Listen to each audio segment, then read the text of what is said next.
سے گزارش ہے کہ تھوڑا آگے آ کے بیٹھ جائے تاکہ چند ہی مومنین ہیں اور ایک ڈسکشن سیمینار سا ماحول بن جائے. خوشنودی امام زمانہ بلندتر صلوات. اللہم صلی علی محمد و آل محمد عجل فرج.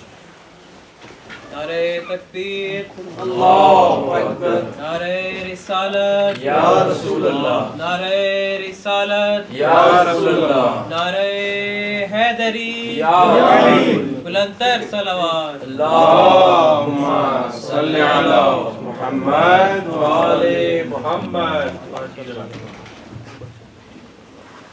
میرے بیٹے اطہار علیہ السلام کی عظمت پر ایک بار پھر درود بھیجے گا. محمد و آل محمد. اللہم صلی علی محمد و آل محمد.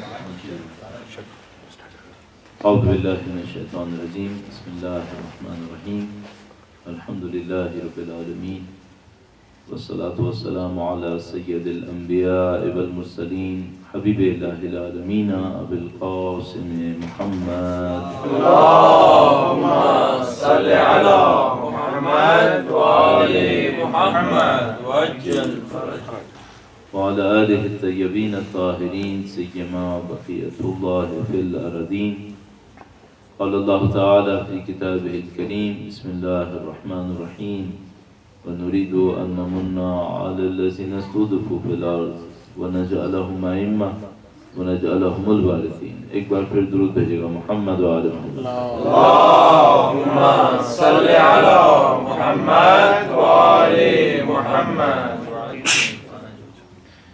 پروردگار عالم کا انتہائی احسان ہے، انتہائی شکر ہے.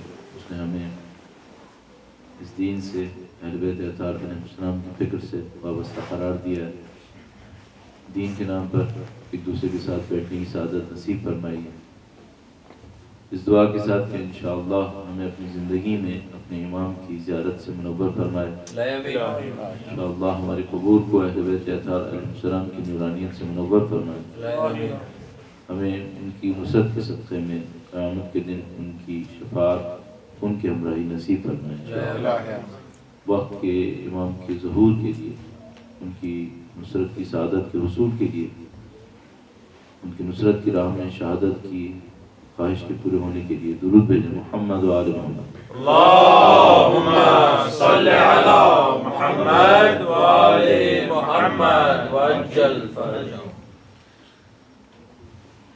یہ پروردگار عالم کی انتہائی مہربانی ہے، خدا متعال کا انتہائی لطف ہے. آج جب دنیا کے اندر لوگ مادہ پرستی میں غرق ہیں، نفسا نفسی کا عالم ہے، لوگ اپنی خواہشات کے اندر اتنے جکڑے ہوئے کہ اس کے زیادہ، اس سے بڑھ کر ان کے اندر کچھ سوچنے سمجھنے کی صلاحیت نہیں ہو پا رہی. خدا متعال نے لطف و کرم کیا کہ ہمیں اور آپ کو اس فرش پر ان کی محبت کے نام پر بیٹھنے کی سعادت دی ہے.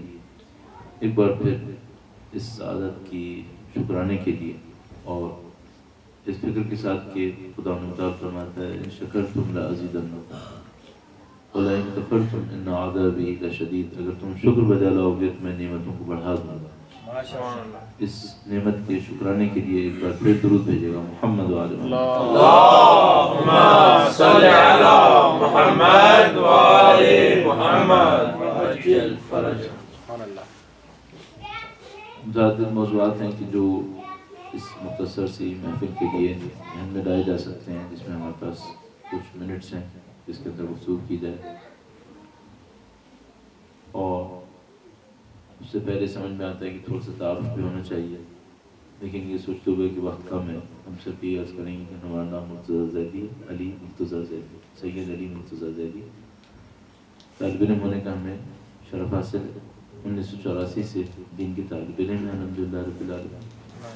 اور دینی علم کے علاوہ جو ایکسپرٹیز یا جو ایجوکیشن بیک گراؤنڈ ہے ہمارے سوشل سائنسز کا، 96 سے پاکستان میں اور مختلف پروجیکٹس کو انجام دینے کی کوشش کر رہے ہیں. آج کے دن کے لیے کئی موضوعات ذہن میں ہیں، لیکن میں ابتداً ایک موضوع سے شروع کروں گا اور اس کے بعد انشاءاللہ اس کے چند اور نکات کے اوپر توجہ دیں گے. ویسے ہماری ایک عادت ہے کہ ہم جہاں کہیں پہلی دفعہ جاتے ہیں چند نکات عرض کر دیتے ہیں کہ ہمارا کام کا طریقہ کار کیا ہے, ہم جو کچھ بول رہے ہیں وہ کیا بولنا چاہ رہے ہیں. لیکن یہ دیکھتے ہوئے کہ ابھی مجلس اعضاء نہیں شروع کی ہے, ابھی ایک لیکچر ہے, لیکچر میں اس تکیہ کلام کو دوبارہ نہیں دہراتے ہیں, جب مجلس پڑھتے ہیں تو اس کو دہرا دیتے ہیں. ابھی تو ہم صرف اس لیکچر کے عنوان سے ہم لے کے چلیں گے, اس لیے ہم اس کو نہیں دہرائیں گے. صرف اتنا عرض کریں گے کہ ہمیں جو سروکار ہے وہ خطابت سے نہیں ہے, ہمیں کوئی سروکار اسٹائل سے نہیں ہے. جو ہمارا سروکار ہے وہ اس بات پر ہے کہ ہم اہل بیت اطہار علیہ السلام کی تعلیمات کو کس طریقے سے لوگوں تک پہنچا سکیں. چند پوائنٹس کا انتخاب کیا جائے اور ان پوائنٹس کو سادہ سلیس زبان میں لوگوں کے سامنے بیان کر دیا جائے, یہ ہمارا ٹوٹل آبجیکٹیو ہوتا ہے. اسی کے لیے یہاں پر بھی کوشش کریں گے اور ایک سادہ سے نقطے سے شروع کریں گے. ایک بار پھر درود بھیجے گا محمد وعلی اللہم صلی علی محمد وعلی محمد وعجل فرج. پاکستانی معاشرے میں جہاں سے ہماری اوریجنز کہی جا سکتی ہیں, اس کو دیکھتے ہوئے اور دوسرے معاشروں کو دیکھتے ہوئے اور ان معاشروں کے اندر موجود مسائل کو دیکھتے ہوئے جو سوال ہمارے ذہن میں ابھرتا ہے وہ یہ کہ لوگوں کی دین سے توقع کیا ہے, لوگ دین کو کس انداز سے دیکھ رہے ہیں. آپ کسی بھی چیز کو ایک خاص انداز سے دیکھ کر اس کی قیمت کو تبدیل کر سکتے ہیں. مثال کے طور پر اگر آپ کے پاس 1 کلو سونا ہے اور آپ نہیں جانتے کہ 1 کلو سونا ہے اور آپ یہ سمجھ رہے ہیں کہ ایک پیلا پتھر ہے, یہ جو آپ کی اورینٹیشن ہے یہ اس کی قیمت کو گھٹا دے, آپ کے نزدیک گھٹا دے. لیکن اگر وہ پتھر ہی ہو اور آپ اس کو سونا سمجھ رہے ہیں, یہ جو آپ کا دیکھنے کا انداز ہے یہ اس کی قیمت کو آپ کے لیے بڑھا دے گا. بہت دفعہ ایسا ہوتا ہے کہ چیز کی جو اپنی قیمت ہوتی ہے وہ ہمارے اور آپ کے لیے اس وقت مفہوم پیدا کرتی ہے جب ہمارے دیکھنے کا انداز بھی وہی ہو. مجھے جو احساس ہو رہا ہے وہ یہ کہ شاید ہمارے معاشروں میں لوگ یہ نہیں سمجھ پا رہے کہ ہمیں دین کو دیکھنا کیسے, دین سے چاہیے کیا. اب یہ 2 باتیں ہوتی ہیں. ایک دفعہ یہ ہوتا ہے کہ آپ کسی چیز کو کس انداز سے دیکھتے ہیں, اس کے پیچھے فوراً یہ سوال آتا ہے کہ آپ اس سے کیا توقع رکھ رہے ہیں, آپ اس سے چاہتے کیا. میں دونوں کے لیے کوئی مثال ڈھونڈنے کی کوشش کرتا ہوں, آپ کی خدمت میں عرض کروں گا. درود بھیجیے گا محمد وعلی اللہم صلی علی محمد وعلی محمد وعجل فرج. کوشش کروں گا کہ آپ جو آپ میں سے اکثر لوگ ظاہر ہمیں نہیں جانتے ہوں گے, لیکن آپ کے چہروں پر جو تحیر موجود ہے, جو حیرانگی موجود ہے, اس کو تھوڑا سا کم کرنے کے لیے ایک دو مثالیں دیتا ہوں تاکہ آپ تھوڑا فیملیئر ہو جائیں. آپ کا جو نہیں معلوم دیکھنے کا طریقہ کار ہے وہ تھوڑا سا آسان ہو جائے اور اس ٹینشن سے آپ دیکھ رہے ہیں اس ٹینشن کو تھوڑا سا کم کر لیجیے. برائے خوشنودی محمد و آل محمد بلند تر صلوات. اللہم صلی علی محمد وعلی محمد وعجل فرج. فرض فرمائیے آپ کے پاس ایک گلاس ہو, بالکل یہی گلاس جیسے ایک گلاس ہے, اور یہ گلاس فرض فرمائیے 500 سال پرانا ہو, اور مجھے آپ کو پتا نہ ہو کہ یہ گلاس 500 سال پرانا ہے, اور میرے سامنے ایک گلاس اس طریقے سے رکھا ہو تو میرے سامنے اس گلاس کی قیمت ایک معمولی گلاس کے برابر ہے. نہیں معلوم یہاں پہ اس کی کیا قیمت لگے گی, مثال کے طور پہ آدھا یورو یا 1 یورو اس کی قیمت شاید آ جائے. تو میرے نزدیک اگر یہ پتہ نہ ہو کہ 500 سال پرانا ہو تو میرے نزدیک ایک گلاس ہے اور اس کا کام یہ ہے کہ اس میں پانی پیا جائے, اور میں اس میں پانی ڈالوں گا اور پانی پینے کی کوشش کروں گا, اور اس کے بعد کہیں بھی بے احتیاطی سے رکھ سکتا ہوں اسے. لیکن اگر مجھے یہ سمجھ میں آ جائے کہ یہ وہ گلاس ہے جو مثال کے طور پر 500 سال پرانا ہے, اور 500 سال پہلے اس علاقے کی فلاں شخصیت نے اس کے اندر مثال کے طور پر پانی پیا تھا, اس کے بعد اب میں اس سے کیا کرنا چاہوں گا, کیا اس میں پانی ڈال کے پانی پینا چاہوں گا یا میرا دیکھنے کا طریقہ کار کچھ اور. درود بھیجیے محمد اللہم صلی علی محمد وعلی محمد وعجل فرج. پھر درود بھیجیے گا محمد وعلی محمد. اللہم صلی علی محمد وعلی محمد وعجل فرج. تو آپ اگر اس کو ایک سادہ سا گلاس سمجھ رہے ہیں تو آپ کے نزدیک قیمت سادہ سے گلاس کے برابر ہے. آپ اس کے اندر پانی پئیں گے, پانی پینے کے بعد اس کو کہیں پہ بھی رکھ دیں گے, آپ کو کوئی ضرورت پیش نہیں آئے گی کہ اس کو دیکھیں کہ یہ کہاں گیا، کدھر گیا، اس کی حفاظت ہونی چاہیے نہیں ہونی چاہیے. لیکن اگر آپ کو یہ پتہ چل جائے کہ یہ ایک اینٹیک ہے اور اس کی مالیت بہت زیادہ ہے، میرا اپنا یہ خیال ہے کہ اب کوئی اس کے اندر پانی نہیں پیے گا. اس کو پانی نہیں پیا جائے گا، اس کو ایسے کہیں نہیں رکھا جائے گا، اس کو دیکھ داکھ کے رکھا جائے گا. ہم جیسے ہی اپنی اورینٹیشن کو چینج کرتے ہیں ہمارے بیہیویئر میں چینج آتا ہے. آپ کو اور مجھے اپنی سوسائٹیز کے اندر، اپنی زندگی کے اندر بہت ساری چیزیں چینج کرنے کی خواہش ہے، اور ہمیں اور آپ کو یہ سمجھ نہیں آ رہا ہوتا کہ ہم اس کو چینج کیسے کریں. تو ہم بعض اوقات جس لیول پہ جا کے کام کرنا چاہیے اس کے بجائے کسی اوپر کی سطح پر کام کرتے رہتے ہیں، اور کافی عرصے کام کرنے کے بعد ہمیں اندازہ ہوتا ہے کہ جو نتائج ہم لینا چاہتے تھے، جو ریزلٹس ہم لینا چاہتے تھے، وہ ریزلٹس ہمیں نہیں ملے. اور اس کی وجہ کیا رہی ہے؟ وہ یہ ہے کہ ہم نے روٹس پہ جا کے کام نہیں کیا، ہم نے اوپر کام کیا. تو اگر آپ روٹس پہ جا کے کام نہیں کریں گے تو ظاہر ہے کہ آپ اتنے ڈیوریبل ریزلٹس نہیں لے پائیں گے. ظاہری طور پر آپ کو کچھ ریزلٹس مل سکتے ہیں. تو مجھے جو سب سے پہلے دیکھنا پڑتا ہے وہ یہ ہوتا ہے کہ ہم جو طالب علم ہونے کے ناطے کہیں پر بھی جاتے ہیں تو سب سے پہلے ہم یہ دیکھتے ہیں کہ لوگ یہاں پہ دین کو کس لیول پہ جا کے دیکھ رہے ہیں. جو آپ کے اورینٹیشن کا ڈفرینس ہوگا وہ ایکچولی آپ کی بیہیویئر کے اندر ڈفرینس کریٹ کرے گا، اور آپ جس انداز سے دیکھیں گے وہی آپ کے بیہیویئر کے اندر ریفلیکٹ ہو جائے گا. اب میں دین کو دیکھنے کے 2-3 انداز آپ کی خدمت میں عرض کرتا ہوں. مثال کے طور پر ایک دفعہ دین کو دیکھا جاتا ہے ریچولز کے اندر کہ بھائی کچھ رسم و رواج ہیں جو پورے ہونے ہیں، کچھ طریقہ کار ہیں جو ہم نے اپنے اجداد سے سیکھے ہیں وہ پورے ہونے ہیں. مثال کے طور پر اگر یہ کہیں کہ کوئی شخص جمعے کی نماز پڑھ رہا ہے، اس سے پوچھے بھائی کیوں پڑھ رہے ہو، تو وہ کہتا ہے کہ بھائی میرے بابا نے ساری زندگی مجھ سے میرے سامنے جمعے کی نماز پڑھی تھی، اور جب بھی پڑھنے جاتے تھے مجھے ساتھ لے جاتے تھے، میں اس خاطر جمعے کی نماز پڑھ رہا ہوں. تو یہ جو دین کو دیکھنے کا انداز ہے، یہ انداز کون سا انداز ہے؟ اس کو ہم کہتے ہیں یہ ریچولسٹک ہے. دین کی ڈیپتھ نہیں پتہ ہے، اسے دین کی گہرائی نہیں پتہ ہے، اس لیے کر رہا ہے کہ پہلے سے ہوتا آ رہا ہے. اگر پہلے سے نعوذ باللہ تعالیٰ کوئی غلط کام ہوتا آ رہا ہوتا پھر کیا کرتا ہے کہ وہ غلط کام کر لیتا. مثال کے طور پر بہت بڑی تقاریب ہوتی ہیں ہمارے یہاں شادی کے اندر، جن کی کوئی بنیادی فضیلت سمجھ میں نہیں آتی، لیکن ان سے پوچھو کہ بھائی یہ کام کیوں کر رہے ہیں آپ، اتنی سختی بھی جھیلتے ہیں، اتنا پیسہ بھی خرچ ہوتا ہے، اتنی مشکلات بھی آتی ہیں، اسی میں جھگڑے بھی زیادہ ہوتے ہیں. تو وہ کہتے ہیں کہ بھائی یہ تو ہمارے خاندان کا رسم و رواج ہے، یہ تو ہمیں کرنا ہے، ورنہ مثلاً جو پاکستان کا رٹا رٹایا جملہ ہے ناک کٹ جائے گی ہماری. تو یہ کیا انداز ہے دیکھنے کا؟ یہ انداز ہے ریچولسٹک. اچھا، جو ریچولسٹک انداز ہوتا ہے یہ کسی اٹیچمنٹ کی وجہ سے آ رہا ہوتا ہے. ایک اٹیچمنٹ ہوتا ہے، اس اٹیچمنٹ کے نتیجے میں ریچول کی امپورٹنس بن رہی ہوتی ہے. جیسے جیسے وہ اٹیچمنٹ کم ہوتا ہے ریچول کی امپورٹنس کم ہو جاتی ہے، معاملہ ختم ہو جاتا ہے. میں ایک اور مثال آپ کی خدمت میں عرض کرتا ہوں. درود بھیجیے گا محمد و آل محمد. اللهم صل على محمد وآل محمد. آپ کچھ ذرا سوچنے کی کوشش کیجئے گا. آپ میں سے کچھ کی اتنی زیادہ نہیں ہوگی کہ آپ بہت پیچھے تک جا سکیں، لیکن مثلاً جب میں اپنے طور پہ سوچنے کی کوشش کرتا ہوں تو مجھے یاد ہے کہ ہمارے خاندان میں 30 سال پہلے، 35 سال پہلے جب میرے بچپنے کا زمانہ تھا تو کچھ ریچولز تھے، کچھ پریکٹسز تھیں. اب وہ پریکٹسز نہیں ہیں. اچھا، کیا وہ پریکٹسز نان ریلیجس تھیں؟ نہیں، ریلیجس تھیں، دین کے نام پر تھیں. اب وہ پریکٹسز نہیں ہیں.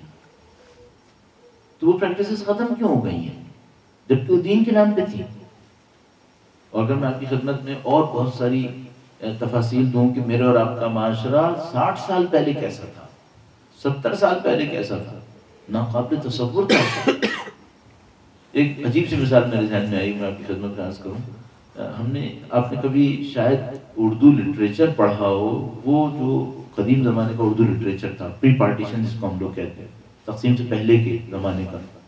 اگر آپ نے کبھی اس زمانے کا کوئی اردو لٹریچر پڑھا ہو، اس کے افسانوں کے اندر، اس کی کہانیوں کے اندر، حکایتوں کے اندر، تو وہاں پر کبھی جا کے دیکھیے گا کہ اگر کسی خاتون کو ایک گھر سے دوسرے گھر جانا ہو تو پریکٹس کیا تھی. آج کل کیا پریکٹس ہے؟ آج کل یہ پریکٹس ہے کہ مثلاً اگر آپ کے گھر کے اندر گنجائش ہے کہ گاڑی اندر آ سکتی ہے تو گاڑی اندر کھڑی ہوگی، آپ گاڑی میں بیٹھیں گے، گھر چلے جائیں گے. اگر آپ کے گھر کے اندر گاڑی کے اندر آنے کی گنجائش نہیں ہے تو پارکنگ میں کہیں کھڑی ہوگی، آپ پارکنگ میں جائیں گے، گاڑی میں بیٹھیں گے، چلے جائیں گے۔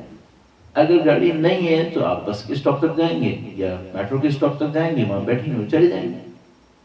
یہی ہوتا ہے۔ اچھا، پہلے زمانے میں کیا پریکٹس تھی؟ پہلے زمانے میں پریکٹس یہ تھی کہ جب آپ کے گھر سے کسی خاتون نے کہیں پہ جانا ہوگا تو باہر سے 2 مزدور آئیں گے۔ 2 مزدور آتے تھے اور وہ اپنے کندھوں پر ایک ڈبہ سا لے کر آتے تھے جس کو ڈولی تعبیر کیا جاتا تھا، یہ لے کر آتے تھے اور وہ لا کر اس کو گھر کے برآمدے میں رکھ دیا کرتے تھے۔ جیسے برآمدہ کون سی جگہ ہوتی تھی؟ باؤنڈری وال کے اندر کورڈ ایک ایریا ہوتا تھا جس کو کوئی دیکھ نہیں سکے گا، اس کے بعد پیچھے گھر والوں کی رہائش شروع ہوتی تھی، تو وہ برآمدے میں لا کے رکھتے تھے اور چلے جاتے تھے۔ جب وہ چلے جاتے تھے تو وہ دروازے بند کر دیے جاتے تھے۔ اب وہ خاتون نکلتی تھیں جنہوں نے گھر سے باہر جانا ہے، وہ اس ڈولی میں بیٹھ جاتی تھیں۔ ڈولی میں بیٹھ جاتی تھیں، جب وہ بیٹھ جاتی تھیں پردے دوبارہ ڈال دیے جاتے تھے، ان کو خداحافظ کہہ دیا جاتا تھا، خواتین گھر چلی جاتی تھیں تو ان ملازموں کو بلایا جاتا تھا۔ وہ ملازم آتے تھے تو ڈولی کندھے پہ اٹھا کر لے جایا کرتے تھے۔ اس دوران میں ان خاتون کو ڈولی سے باہر دیکھنے کی کوئی گنجائش نہیں تھی، ان کو اجازت نہیں تھی کہ وہ پردہ کھسکا کے دیکھ لیں۔ مثلا اگر کوئی خاتون یہ جرأت کریں کہ بازار میں گزرتے ہوئے ڈولی کا پردہ ہٹا کے ذرا سا دیکھ لیں اور ان کے خاندان میں کسی نے یہ دیکھ لیا تو سمجھ لیجیے کہ اب ان کی شادی ہونا بہت مشکل ہے، کیونکہ کہا جائے گا کہ یہ کوئی شریف خاندان کی نہیں لگ رہی ہے، اتنا سخت معاملہ تھا۔ اچھا، اگر ان خاتون کو کئی دفعہ جانا ہو، مثال کے طور پہ آج بھی جانا ہے، کل بھی جانا ہے، پرسوں بھی جانا ہے، تو پھر ایک اور کام کرتے تھے، ہر دفعہ ان خاتون کے ساتھ مختلف وزن کا پتھر رکھ دیا کرتے تھے۔ کیوں بھائی؟ تاکہ مزدوروں کو یہ پتہ نہ چلے کہ ایک ہی خاتون بار بار جا رہے ہیں، ویٹ چینج ہوتا رہے۔ مزدور بھی بڑے گھاگ ہوا کرتے تھے، وہ وزن اٹھا کے سمجھ جایا کرتے تھے کہ کوئی ایک ہی ہے جو بار بار جا رہا ہے، تو وہ وزن کا پتھر رکھ دیا کرتے تھے۔ اچھا، یہ جو سب کچھ ہو رہا تھا یہ کس کے نام پہ ہو رہا تھا؟ یہ دین کے نام پہ ہو رہا تھا۔ آج ہو رہا ہے؟ ظاہر ہے کہ نہیں۔ تو آپ کہیں گے کہ آپ کی خواہش ہے کہ ایسا ہوگا؟ نہیں، میری خواہش بھی نہیں ہے، لیکن سوال یہ ہے کہ یہ پہلے دین کے نام پہ ہو کیوں رہا تھا؟ بھائی کیا یہ دین نے کہا تھا؟ نہیں کہا تھا۔ اب جو ہو رہا ہے یہ دین نے کہا ہے؟ نہیں، یہ دین نہیں۔ یعنی وہ جو پردے کا وہ عالم تھا دین کے نام پر، وہ دین نہیں تھا، اور اب جو بے پردگی کا عالم ہے یہ بھی دین نہیں ہے۔ ہم کر کیا رہے ہیں؟ ہم اپنی پسند ناپسند سے جو چاہیں وہ کر رہے ہیں، ہم یہ کر رہے ہیں۔ یہ جو سوسائٹی یہ کچھ کر رہی ہے اس کی دین کے بارے میں اورینٹیشن کیا ہے؟ ریچولسٹک ہے۔ یہ اپنے کچھ ریچولز بناتی ہے اور ان ریچولز کو دین سے ایفیلیشن دے دیتی ہے اور کہتی ہے یہ دین ہے۔ یہ اس طریقے سے کر رہی ہے۔ اس کے نتیجے میں کیا ہو رہا ہے؟ ہر 50-60 سال میں اس کا دین بدلے جا رہا ہے۔ جس ریچول پہ خود چلتے ہیں اس کو دین کہہ دیتے ہیں، باقی معاملہ ختم۔ ابھی چند دن پہلے آپ نے شاید دیکھا ہوگا افغانستان کے اندر کچھ مردوں نے برقع پہن کے احتجاج کیا تھا۔ انہوں نے کس بات پہ احتجاج کیا؟ انہوں نے کہا بھائی جو ہم نے خواتین کو شٹل کاک برقع پہنایا ہوا ہے اس پر انہوں نے احتجاج کیا تھا۔ اچھا، یہ لوگ جو وہ شٹل کاک برقع پہنا رہے ہیں یہ کیا کہہ کے پہنا رہے ہیں کہ یہ دین ہے؟ اور یہ جو مثال کے طور پر طالبان بچیوں کی تعلیم سے لڑ رہے ہیں یہ کیا کہہ کے لڑ رہے ہیں کہ یہ دین ہے؟ اور یہ جو انسان دوسرے انسانوں کو قتل کر رہے ہیں یہ کیا کہہ کے کر رہے ہیں کہ یہ دین ہے؟ یہ دین ہے نہیں۔ تو یہ سب کیا ہو رہا ہے؟ اپنی مرضی سے ریچولز بناتے ہیں، ان ریچولز کو دین سے منسوب کر دیتے ہیں، بعد میں کہتے ہیں یہ ہمارا دین ہے، ظاہر ہے کہ وہ دین نہیں ہوتا ہے۔ تو ہمیں اور آپ کو فوراً یہ دیکھنا پڑتا ہے کہیں کسی ریچولسٹک سوسائٹی میں تو نہیں پھنس گئے۔ اچھا، اگر ریچولسٹک سوسائٹی میں ہوں گے تو کیا ہوگا؟ یہ جو ہم کر رہے ہیں یہ جب فائدہ نہیں دے گا اور اس کو ہمیں تبدیل کرنا پڑے گا تو بدنامی دین کی ہوگی، کہ کوئی کہے گا اس کا مطلب یہ دین تھا جو تم کر رہے تھے۔ اب ہماری پہلی ذمہ داری کیا بنتی ہے؟ سب سے پہلی ذمہ داری یہ بنتی ہے کہ آپ دین کے نام پر اپنی پاکٹ سے کچھ مت رکھیں. سب سے پہلے یہ دیکھیں دین آپ سے مانگ کیا رہا ہے، دین آپ سے چاہتا کیا ہے، آپ کا دین کیا ہے. تو بجائے یہ کہ میں ریچولز بناؤں اور ان ریچولز کو دین کے حوالے کر دوں، سب سے پہلے مجھے دیکھنا پڑتا ہے مجھے دین سے کیا لینا ہے. اور اس جملے کو میں اس طرح سے کہتا ہوں، سب سے پہلے یہ دیکھیے گا دین کیا ہے اور دین کو مجھے اور آپ کو کس انداز میں ڈیل کرنا ہے، تب ہمیں اس دین کا کوئی صحیح فائدہ ہو سکتا ہے. اور پھر ہمیں سمجھ میں آئے گا کہ ہم اس دین کے ساتھ کریں کیا. اچھا، اسی کے اوپر ساری آپ کی انسپریشن بھی آئے گی. اگر دین ریچولز ہو اور وہ ریچولز آبسلیٹ ہو جاتے ہیں چند سالوں کے بعد، تو ساری انسپریشن ختم ہو جاتی ہے. میں بھی ایک مثال آپ کی خدمت میں عرض کرتا ہوں. درود بھیجیے گا محمد وآل اللهم صل على محمد وآل محمد. اچھا تو نہیں ہے، لیکن یہ ہے کہ ایسی پوائنٹ آؤٹ کرنے کی خاطر یہ جو موبائل ہے، یہ جو میرے ہاتھ میں ہے، یہ تقریباً آبسلیٹ ہے. میرے خیال میں S3 تھا، اب اس کا S6 میرے خیال میں آ چکا ہوگا. صحیح ہے، تو یہ تقریباً آبسلیٹ ہے. صحیح ہے. اچھا، یہ جب جس زمانے میں آیا ہوگا اور بالکل نیا نیا ہوگا، تو اس کو ہاتھ میں پکڑنے کے لیے انسپریشن کا لیول کیا ہوگا؟ بہت بہت اچھا کہ بھائی نیا نیا آیا ہے، سب اپنے ہاتھ میں پکڑنے کی کوشش کریں گے، دیکھنے کی کوشش کریں گے S3 میں کیا آیا ہے. اچھا، اب کیا پوزیشن ہے؟ اب یہ کہ جان چھڑانے کے لیے انسپریشن کا لیول بہت زیادہ ہے. کب اس سے جان چھوٹے گی؟ کوئی دوسرا بھی تو آئے اس کے بعد. صحیح ہے. دین کے ساتھ کیا ہوگا؟ آپ دیکھیے گا کہ آپ کا دین آپ کے لیے آبسلیٹ تو نہیں ہو رہا ہے. اگر دین آپ کے لیے آبسلیٹ ہو رہا ہے تو اس کا مطلب یہ کہ انسپریشن کا لیول ڈاؤن ہو جائے گا. اور اگر آپ کے لیے دین نیا ہے ابھی بھی، اور دین نئے ہونے کے پیچھے بھی ایک راز ہے جو میں بھی آپ کی خدمت میں عرض کروں گا، پھر آپ کا انسپریشن کا لیول ڈاؤن نہیں ہوگا، پھر آپ کا انسپریشن کا لیول ہمیشہ ہائی رہے گا. اچھا، وہ جو دین آبسلیٹ ہوتا ہے انسپریشن کم ہو جاتی ہے، اور دین آبسلیٹ نہیں ہوتا اور انسپریشن اوپر رہتی ہے. وہ کیا چیز ہوتی ہے؟ وہ ہوتی ہے پروڈکٹیوٹی. اگر کوئی چیز آپ کے لیے پروڈکٹیو ہے تو انسپریشن کا لیول ہائی، اور اگر پروڈکٹیو نہیں ہے تو پھر انسپریشن کا لیول ڈاؤن.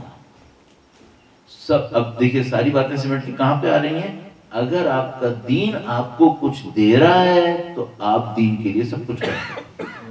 خدا نہ کرے نعوذ باللہ تعالی، اگر دین کچھ نہیں دے رہا ہے، صرف ریچول ہے، تو پھر آپ کا انسپریشن کا لیول ڈاؤن ہوگا، پھر آپ اس کے اوپر اتنی توجہ نہیں دے پائیں گے. تو مثال کے طور پر اگر یہ موبائل میری کام کو سب کو سالو کر رہا ہے اور مجھے واقعا اس کی ضرورت ہے، مجھے اس سے کچھ مل رہا ہے، تو میں اس کو سنبھال کے رکھوں گا، میرا انسپریشن کا لیول ہائی رہے گا. لیکن اگر مجھے نہیں مل رہا ہے تو پھر معاملہ ختم ہوگا، پھر میرے لیے یہ لائبلٹی ہے، میرے لیے ایک برڈن ہے میرے لیے. اب جا کے دیکھیے گا آپ دین سے کیا ایکسپیکٹ کر رہے تھے، وہ آپ کو مل رہا ہے یا نہیں مل رہا ہے. یہاں پر سارے کام کی داستان ٹوٹے گی. پروڈکٹیوٹی، دین سے کیا توقع کر رہے ہیں. اور میں اپنی زندگی کے اندر جب دیکھتا ہوں، الحمدللہ رب العالمین، مجھے 31 سال کے قریب ہو رہا ہے دینی طالب علم بنے ہوئے، اور اگر میں نہ کہوں کہ میرا دین کے لیے انسپریشن وہی ہے جو 30-31 سال پہلے ہے، تو میں آرام سے کہہ سکتا ہوں کم ہرگز نہیں ہوا. اور کیوں میں یہ کہہ سکتا ہوں؟ اس کی وجہ یہ ہے کہ میں اپنے دین کی پروڈکٹیوٹی کے اندر کمی نہیں دیکھ رہا، بلکہ زیادہ بڑھتا ہوا دیکھ رہا ہوں اسے. میں اس دین کی ڈیپتھ کے ساتھ اس کی پروڈکٹیوٹی کو بڑھتا دیکھ رہا ہوں. اس خاطر میں سکون سے کہہ سکتا ہوں میری انسپریشن کے اندر کمی نہیں آئے گی جب تک یہ میرے پروڈکٹیو. اچھا، دین نے آپ کو دینا کیا ہے؟ جو آپ نے دین سے لینا ہے، اور آپ کا انسپریشن کا لیول ہائی رہے گا. اور اگر آپ نے کچھ اور سوچا ہوا ہے تو پھر معاملہ خراب ہو جائے گا. مثال کے طور پر کیا میں دین سے توقع کروں کہ وہ مجھے بینک بیلنسز دے دے؟ کیا دین نے مجھ سے یہ وعدے کیے ہیں کیا کہ دین مجھے دنیا کی طاقت دے گا، دین مجھے دنیا کی دولت دے گا؟ دین کہتا ہے ہاں یہ بھی ہوگا، لیکن پہلے لیول میں یہ نہیں، پہلے لیول میں کچھ اور. آپ کو اور مجھے جا کے دیکھنا پڑے گا وہ جو دین کا اصلی آؤٹ پٹ ہے، وہ دین کا اصلی آؤٹ پٹ کیا ہے، وہ آپ کو ملنا چاہیے. اور الحمدللہ رب العالمین آپ سے میں اس لیے عرض کر رہا ہوں کہ آپ پڑھے لکھے لوگ، جس آدمی نے، آپ میں سے اکثر لوگ وہ ہیں جنہوں نے اپنی زندگی کے اندر معاشرے کو سمجھنے کے اوپر تھوڑی بہت محنت کی ہوئی ہے، تو آپ کو فوراً جا کے دیکھنا پڑے گا اس دین سے مجھے اور آپ کو کیا لینا ہے۔ میں ایک دو مثالیں اور آپ کی خدمت میں عرض کروں گا اور اس لیول سے آگے بڑھنے کی کوشش کریں گے۔ درود بھیجے گا محمد و آل محمد۔ اللهم صل على محمد وآل محمد۔ تھوڑا سا تاریخ سے مدد دیتے ہیں۔ اللہ کے نبی مدینہ تشریف لائے، مکہ سے ہجرت کر کے مدینہ تشریف لائے۔ مدینہ تشریف لائے، انہوں نے وہاں پہ اپنے دین کو پھیلانا شروع کیا۔ تھوڑی دیر میں دین پھیلنا شروع ہو گیا، پھیلتے پھیلتے پورے جزیرہ نما عرب کے اوپر آ گیا۔ مجھے یاد ہے بچپنے سے میں اسلامیات کی کتابوں میں یہ کہانی سن رہا ہوں کہ اللہ کے نبی ہجرت کر کے مدینہ آئے، دین پھیلنا شروع ہو گیا، پورے دنیا عرب نے اس دین کو قبول کر لیا۔ یہ جو اللہ کے نبی نے دین پھیلایا اور دین قبول کر لیا پورے جزیرہ نما عرب نے، اس کا راز کیا ہے؟ بہت سارے لوگوں نے ہم لوگوں کو، مسلمانوں کو ایکیوز کیا ہے کہ آپ لوگوں نے شمشیر سے پھیلایا۔ ہم لوگ پتہ نہیں کب سے دفاع کر رہے ہیں کہ نہیں بھائی شمشیر سے نہیں پھیلا، یہ عربوں نے خود مانا تھا۔ تو عربوں نے خود کیوں مانا تھا؟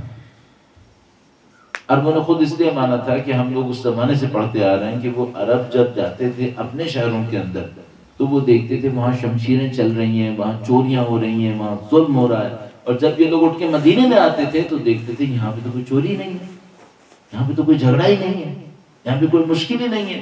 تو خود بخود وہ اس دین پہ اٹریکٹ ہو جایا کرتے تھے اور اس دین پہ توجہ دینے لگتے تھے۔ اس پوائنٹ کو میں کیا کہوں؟ اس پوائنٹ کو میں کہتا ہوں پروڈکٹیوٹی۔ وہ جیسے ہی مدینے آتے تھے وہ احساس کرتے تھے یہ دین ان لوگوں کو کچھ دے رہا ہے، اور جیسے ہی وہ دین دیتا تھا وہ اس دین کو لینے کی کوشش کرتے تھے، خود بخود دین قبول کر لیتے تھے۔ سادہ سی بات ہے، آپ یہاں کیوں تشریف لائیں؟ یہاں پر بھی جو آپ آئے پروڈکٹیوٹی کے پیچھے آئے، کہ اگر آپ کو یہ پروڈکٹیوٹی اپنے ملک میں مل رہی ہوتی تو میرا اپنے خیال ہے کہ بہت سارے لوگوں سے میں سنتا ہوں وہ کہتے ہیں ہمارا کوئی دماغ خراب ہے کہ ہم اپنا گھر بار چھوڑ کے یہاں تک آئے۔ تو کوئی پروڈکٹیوٹی تھی جس کی خاطر آپ یہاں تک آئے، اور اسی کی وجہ سے اب آپ کو یہاں پر رکنا پڑ رہا ہے، اور اب آپ چاہیں گے، چاہ کر رکیں گے کہ ہاں میں یہاں پہ رکوں۔ تو آپ اپنے آپ سے پوچھئے گا کہ آپ اپنے دین سے کیا چاہ رہے ہیں، اس سے آپ کیا رزلٹ لینا چاہ رہے ہیں؟ جو اللہ کے نبی نے مثال کے طور پہ دیا تو جزیرہ نما عرب نے قبول کر لیا، اور اگر آپ بھی دیں گے تو آپ اور آپ کا ذہن بھی قبول کرے گا، آپ کی اپنی نسلیں بھی قبول کریں گی۔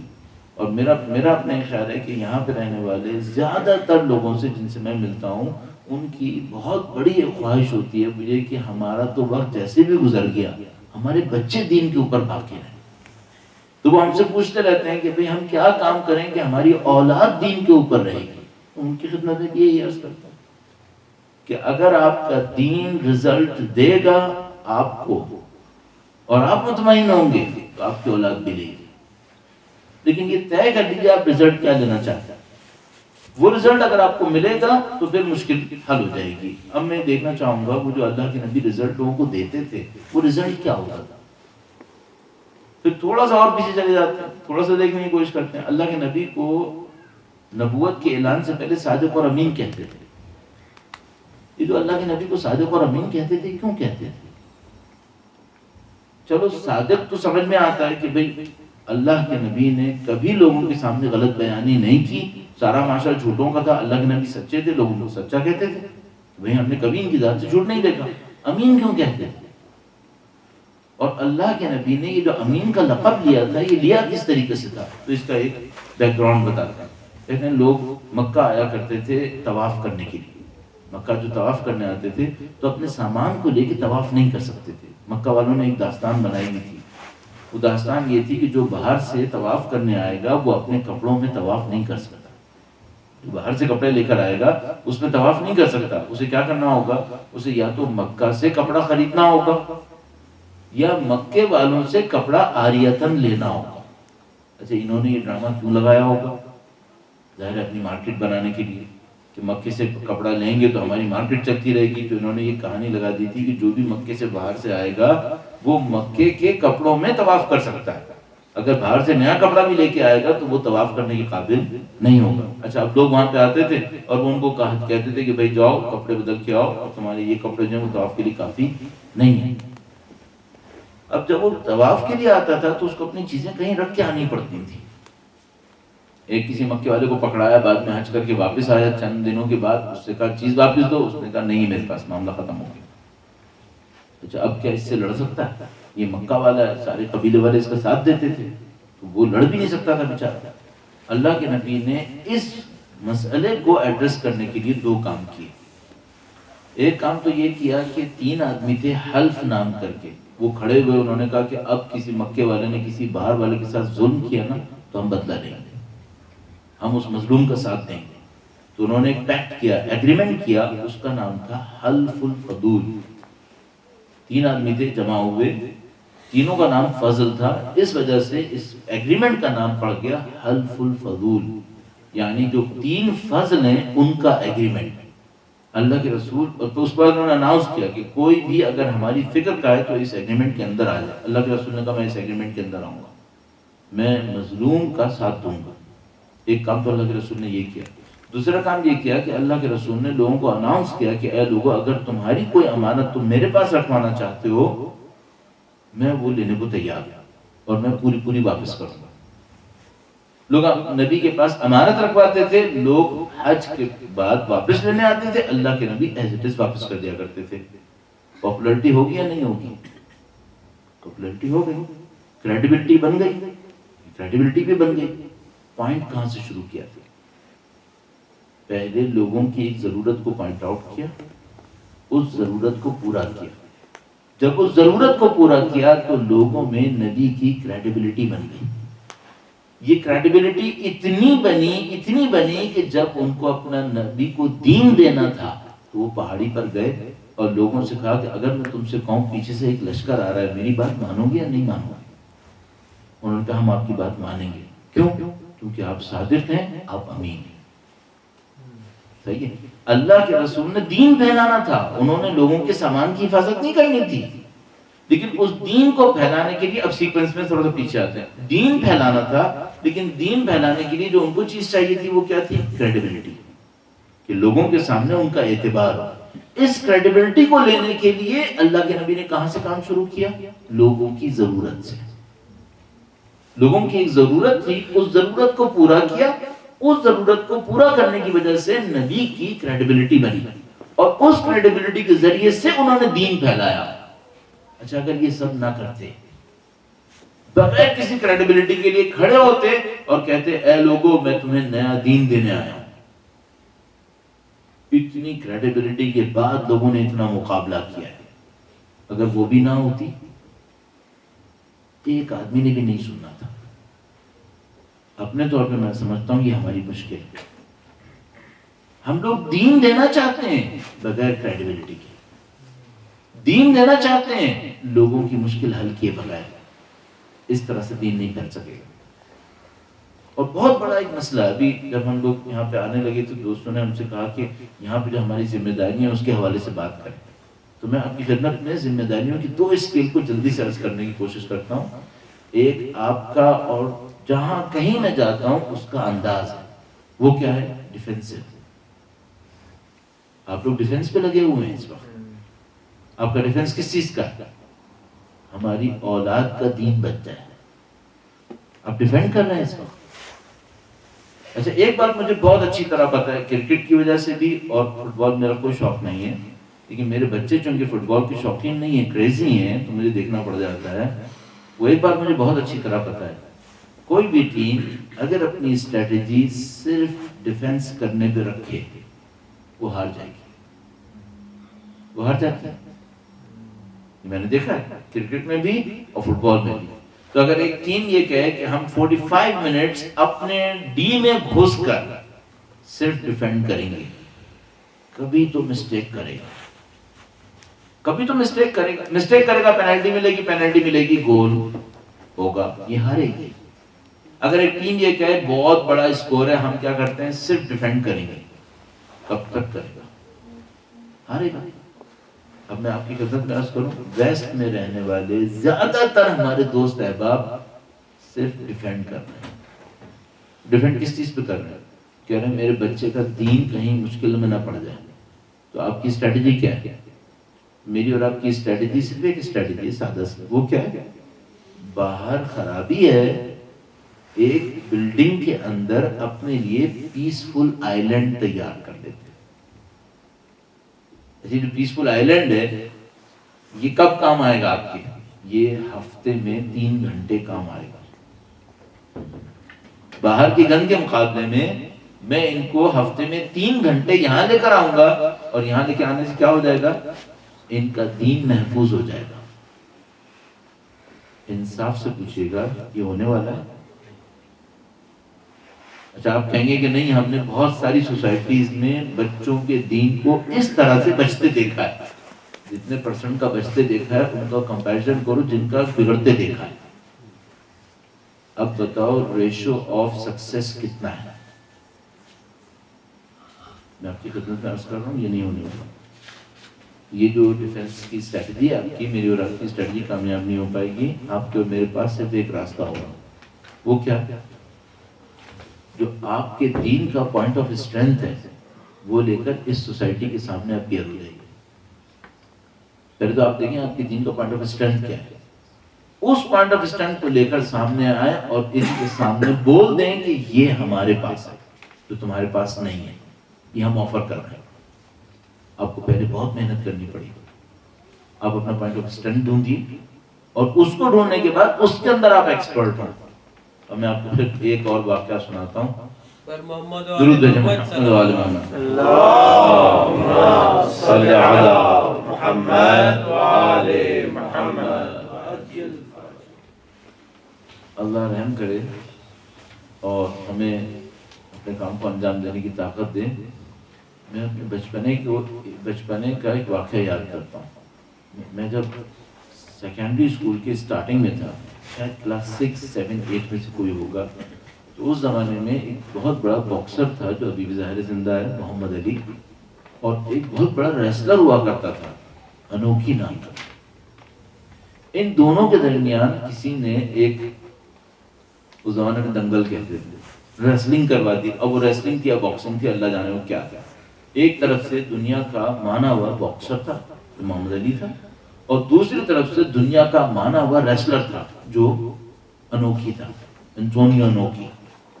اب اس کا جو باؤٹ تھا یہ پوری دنیا کے اندر نہیں معلوم کتنی جگہ لائیو ٹیلی کاسٹ. میرے خیال میں آپ کو تو یاد ہوگا, میں دیکھ رہا ہوں کون میری عمر کا ہے تو وہ مجھے اچھی طرح یاد ہے کہ ہاں بھائی ایسا ہوا تھا. اچھا وہ ایک عجیب مقابلہ تھا, پاکستان میں بھی ٹی وی کے اوپر لائیو ٹیلی کاسٹ ہوا تھا. اچھا اس کا سین کیا تھا, وہ پتہ نہیں 12 یا 14 راؤنڈ تھے, اور اس کا سین یہ تھا کہ جیسے ہی راؤنڈ شروع ہوتا تھا محمد علی اپنے پنچز کو لہراتا ہوا فیلڈ میں آتا تھا, ایرینا میں آتا تھا, اور وہ انوکھی اپنے کارنر سے نکل کے آتا تھا, اور دونوں سامنے آمنے. اس سے پہلے کہ آئے انوکھی ایک جمپ مارتا تھا, زمین پہ گر جاتا تھا, زمین پہ لیٹ جاتا تھا اور گھومتا رہتا تھا. محمد علی اس کی گرد گھومتا رہتا تھا, وہ بھی اس کی گرد گھومتا رہتا تھا. وہ زمین پہ پڑا ہوا ہے اور یہ اوپر پنچ مارنے کی کوشش کی جا رہا ہے. اچھا تقریباً 14 راؤنڈ 12 راؤنڈ تک یہی کہانی چلتی رہی. ہر دفعہ وہ اچھلتا تھا, زمین پہ گرتا تھا, اور یہ مکھی گھما رہے ہیں صاحب کہ یہ کھڑا ہو تو میں ماروں. اچھا یہ ہو کیا رہا تھا؟ ہو یہ رہا تھا کہ وہ جو انوکھی تھا وہ ریسلنگ کا چیمپئن تھا, لیکن باکسنگ یہ اس کے بس کی بات نہیں تھی. اور جو محمد علی تھا وہ باکسنگ کا چیمپئن تھا, لیکن ریسلنگ یہ اس کی بس کی بات نہیں تھی. اچھا اب یہاں پہ کیا تھا, ہر پارٹی کا ایک پوائنٹ آف اسٹرینتھ تھا اور ایک point of weakness. Muhammad Ali کا point of strength punch, point of weakness ٹانگیں, نیچے چلا گیا تو گیا. انوکھی کا پوائنٹ آف اسٹرینتھ نیچے اور پوائنٹ آف ویکنیس کھڑا ہوا. تو محمد علی نے طے کیا تھا کہ میں نیچے نہیں جاؤں گا, کیونکہ اگر میں نیچے گیا اور اس نے اپنی ٹانگوں سے میرے اوپر کوئی لاک لگا لیا تو میں گیا. اور اس کو پتا تھا کہ اگر میں 1 منٹ بھی کھڑا رہا اور اس نے 2 پنچ مجھے مار دیے تو میں فارغ ہو جاؤں گا. نہ وہ نیچے آیا نہ وہ اوپر آیا, دونوں نے اس گتھم گتھا میں سارے راؤنڈ گزار دیے اور معاملہ ڈرا کیا. صحیح. میں نے اس سے ایک بات بعد میں سیکھی, وہ یہ کہ دوسرے کے پوائنٹ آف اسٹرینتھ میں جا کر اس سے لڑنا حماقت ہے, وہاں آپ کبھی بھی نہیں جیت پاؤ گے. اپنے پوائنٹ آف اسٹرینتھ میں اسے دعوت دو, تو پھر آپ کی جیتنے کا چانس ہے. صحیح ہے. آپ اس دین کو دوسروں تک پہنچانا چاہتے ہیں, کس انداز میں؟ کیا پوائنٹ آف اسٹرینتھ ہے آپ کا؟ اگر وہ پوائنٹ آف اسٹرینتھ لے کر آپ ان کے سامنے گئے تو شاید آپ پہنچا لیں گے. اور اگر اس پوائنٹ آف اسٹرینتھ میں آپ نے توجہ نہیں دی تو باقی میں تو ویسے ہی آپ کا پوائنٹ آف ویکنیس ہے, اس میں آپ کہاں سے جیتیں گے؟ اس کو اور تھوڑا سا ایکسپلین کر لیں. درود بھیجیے گا محمد وآل محمد. اللهم صل على محمد وآل محمد. بہت اچھا ہوا کہ جب یہ بچھا رہے تھے, یہ چادر جو انہوں نے اوپر بچھائی ہے, تو انہوں نے اس کو تھوڑا سا لٹکا کے بیلنس کر لیا. میں چھوٹی چیزیں نوٹ کرنے کا کہہ سکتے ہیں کریزی. تو جب یہ لٹکا رہے تھے تو میں دیکھ رہا تھا کہ آپ اس کو بیلنس کرنا جانتے ہیں یا نہیں جانتے. صحیح. ابھی بھی میں آپ سے پوچھوں گا, کیا آرگنائزیشن کے سٹینڈرڈز میں آپ ان سے جیت پائیں گے؟ نہیں. ابھی اٹھا کے دیکھ لیجیے, اس پورے ہال کو دیکھ لیجیے, اور اس کے آرگنائزیشن جو ٹھیک ٹھاک ہے, ہم لوگوں کے دوست احباب کے مقابلے میں ٹھیک ٹھاک ہے یہ, لیکن کیا اس آرگنائزیشن کے لیول پر آپ ان سے جیت پائیں گے؟ نہیں. کیا یہاں پر موجود فیسلٹیز کے کمپیریزن میں اگر آپ ان کے ساتھ گئے تو آپ جیت پائیں گے کیا؟ نہیں. آپ کے پاس جو دولت ہے, پیسہ ہے, اس میں آپ ان سے جیتیں گے؟ ہرگز نہیں. آپ کے پاس جو نمبر آف اٹینڈنٹس ہیں, اس سے آپ ان سے جیتیں گے؟ نہیں. تو پھر کس میں جیتنے کا ارادہ ہے؟ آپ کو پوائنٹ آف اسٹرینتھ کیا ہے؟ اس کو ایکسپلور ہونا ہے میرے خیال میں. اچھا چلیے, یہ تو اب میں نے آپ کی خدمت میں ان سے کہا, آپ پاکستان آ جائیے. پاکستان آ جاتے ہیں, پاکستان چلے جاتے ہیں, تھوڑی سی دیر کے لیے ذہن کے طور پہ پاکستان چلے جاتے ہیں. اچھا ہم پاکستان کے اندر پہنچ گئے, ہماری پرسنٹیج کتنی ہے؟ بہت اچھی ٹرمز میں 15 سے 20%. کس پوائنٹ پر آپ نے باقی لوگوں کو اپنا میسج دینا ہے؟ آرگنائزیشن پر دینا ہے, فیسلٹیز, دولت, طاقت, کس پہ دینا ہے؟ ہر چیز میں وہ جیتتے چلے جائیں گے. آپ کا پوائنٹ آف اسٹرینتھ کہاں ہے جس پر آپ لوگوں کو چیلنج کر سکیں کہ یہ ہمارا پوائنٹ آف اسٹرینتھ ہے؟ وہ کیا ہے؟ وہ آپ کو ڈھونڈنا پڑے گا. اگر مجھ سے کوئی پوچھے تو میں اس کو جواب میں کہوں گا ہمارا پوائنٹ آف اسٹرینتھ اللہ سے وہ رابطہ ہے جو اہل بیت نے ہمیں دیا. یہ ہمارا پوائنٹ آف اسٹرینتھ ہے. ہمارا پوائنٹ آف اسٹرینتھ وہ علم ہے جو اللہ نے اہل بیت اطہار کے در پہ رکھا ہے. یہ ہمارا پوائنٹ آف اسٹرینتھ ہے. ان کی لیگیسی یہ ہے جو ہمارے پاس ہے. دو چیزیں ہیں ان کی جو ہمارے پاس ہیں, جو دنیا میں کسی کے پاس نہیں ہوگی. ایک ان کی روحانیت اور معنویت, اور ایک ان کا علم. جو ان کے پاس روحانیت اور معنویت ہے وہ کسی کے پاس نہیں ہے, اس کو میں نے کہا خدا سے رابطہ. اور جو ان کا علم ہے وہ کسی کے پاس نہیں ہے. اچھا اب پہلے والے میں تو آپ ڈاؤٹ نہیں کریں گے, لیکن دوسرے والے میں پریکٹیکلی آپ ڈاؤٹ کر رہے ہیں. زبان سے نہیں کریں گے آپ, پریکٹیکلی آپ ڈاؤٹ کر رہے ہیں. وہ کس طریقے سے؟ آپ علم لینے یہاں کیوں آئے؟ آپ علم لینے کہیں اور کیوں نہیں گئے؟ آپ تصور فرما رہے ہیں. ہمارے پاس بہت نفیس ایک روایت ہے مولا پانچویں امام کی, درود بھیجے گا محمد صلی علی محمد وآل محمد عجل ہمارے دیگر صلوات. اللهم صل على محمد وآل محمد.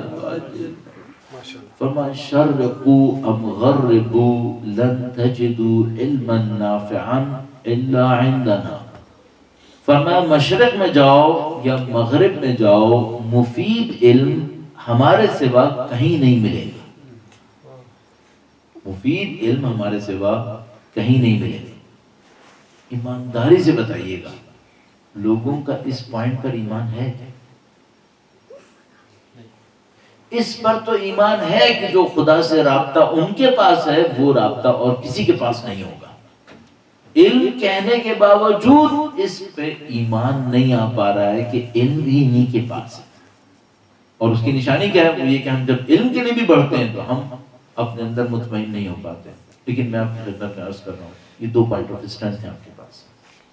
اگر آپ نے اس سوسائٹی میں اہل بیت اطہار کی فکر کو پھیلانا ہے، اور یہ پھیلانے کی بات کیوں کریں؟ ابھی تو ہم اپنے کمزوری میں پڑھیں، کیونکہ کمزوری میں رہ کر بقا نہیں ہے، کمزوری میں فنا آتی ہے. صرف اگر آپ اپنے دین کو واقعا محفوظ کرنا چاہتے ہیں طاقت کے ساتھ تو کمزوری سے باہر نکلیں.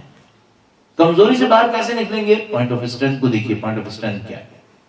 اس پوائنٹ آف اسٹرینتھ پر اگر آپ نے کام کر لیا، آپ اس سوسائٹی میں جم کے کھڑے ہوں گے، ڈٹ کے چیلنج بھی کر سکیں گے.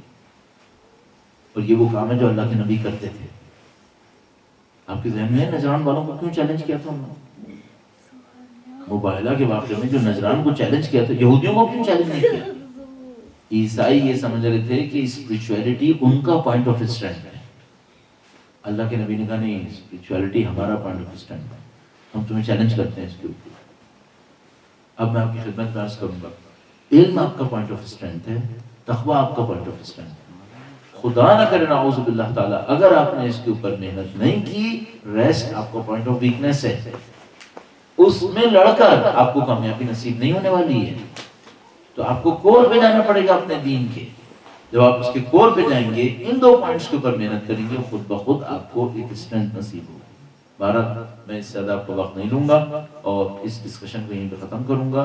تھوڑا بہت آپ سوال کیجیے گا. ہوتا یہ ہے کہ ہم لوگ جو باہر سے آنے والے ہوتے ہیں وہ اپنے دماغ کے مطابق جو سمجھ میں آتا ہے بولتے رہتے ہیں، اور نیچے والے بیچارے سوچ رہے ہوتے ہیں کہ اس کا مرثیہ کب ختم ہوگا تو ہم اپنا ماتم شروع کریں گے.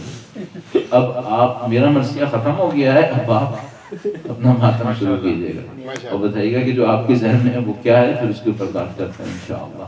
درود بھیجیے گا محمد و آل محمد. اللهم صل على محمد وآل محمد. اگر کسی کو سوال پوچھنا ہے تو لیڈیز کو بولیں کہ اگر انہوں نے پوچھنا ہے تو وہ مجھے دے مائک. ایک بار پھر درود بھیجیے گا محمد و آل. اللهم صل على محمد وآل محمد.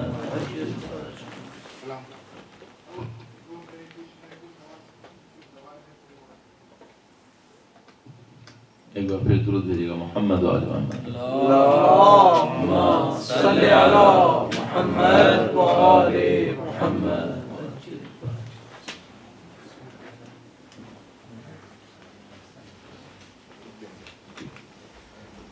آپ سے اگر کوئی پوچھے گا تو میں اس کا جواب، اس کا سوال دوہرا دوں گا تاکہ وہاں پر بھی بات پہنچ جائے کہ سوال کیا پوچھا گیا، اور اس کے بعد پھر ہم جواب نہیں پوچھ رہے ہیں.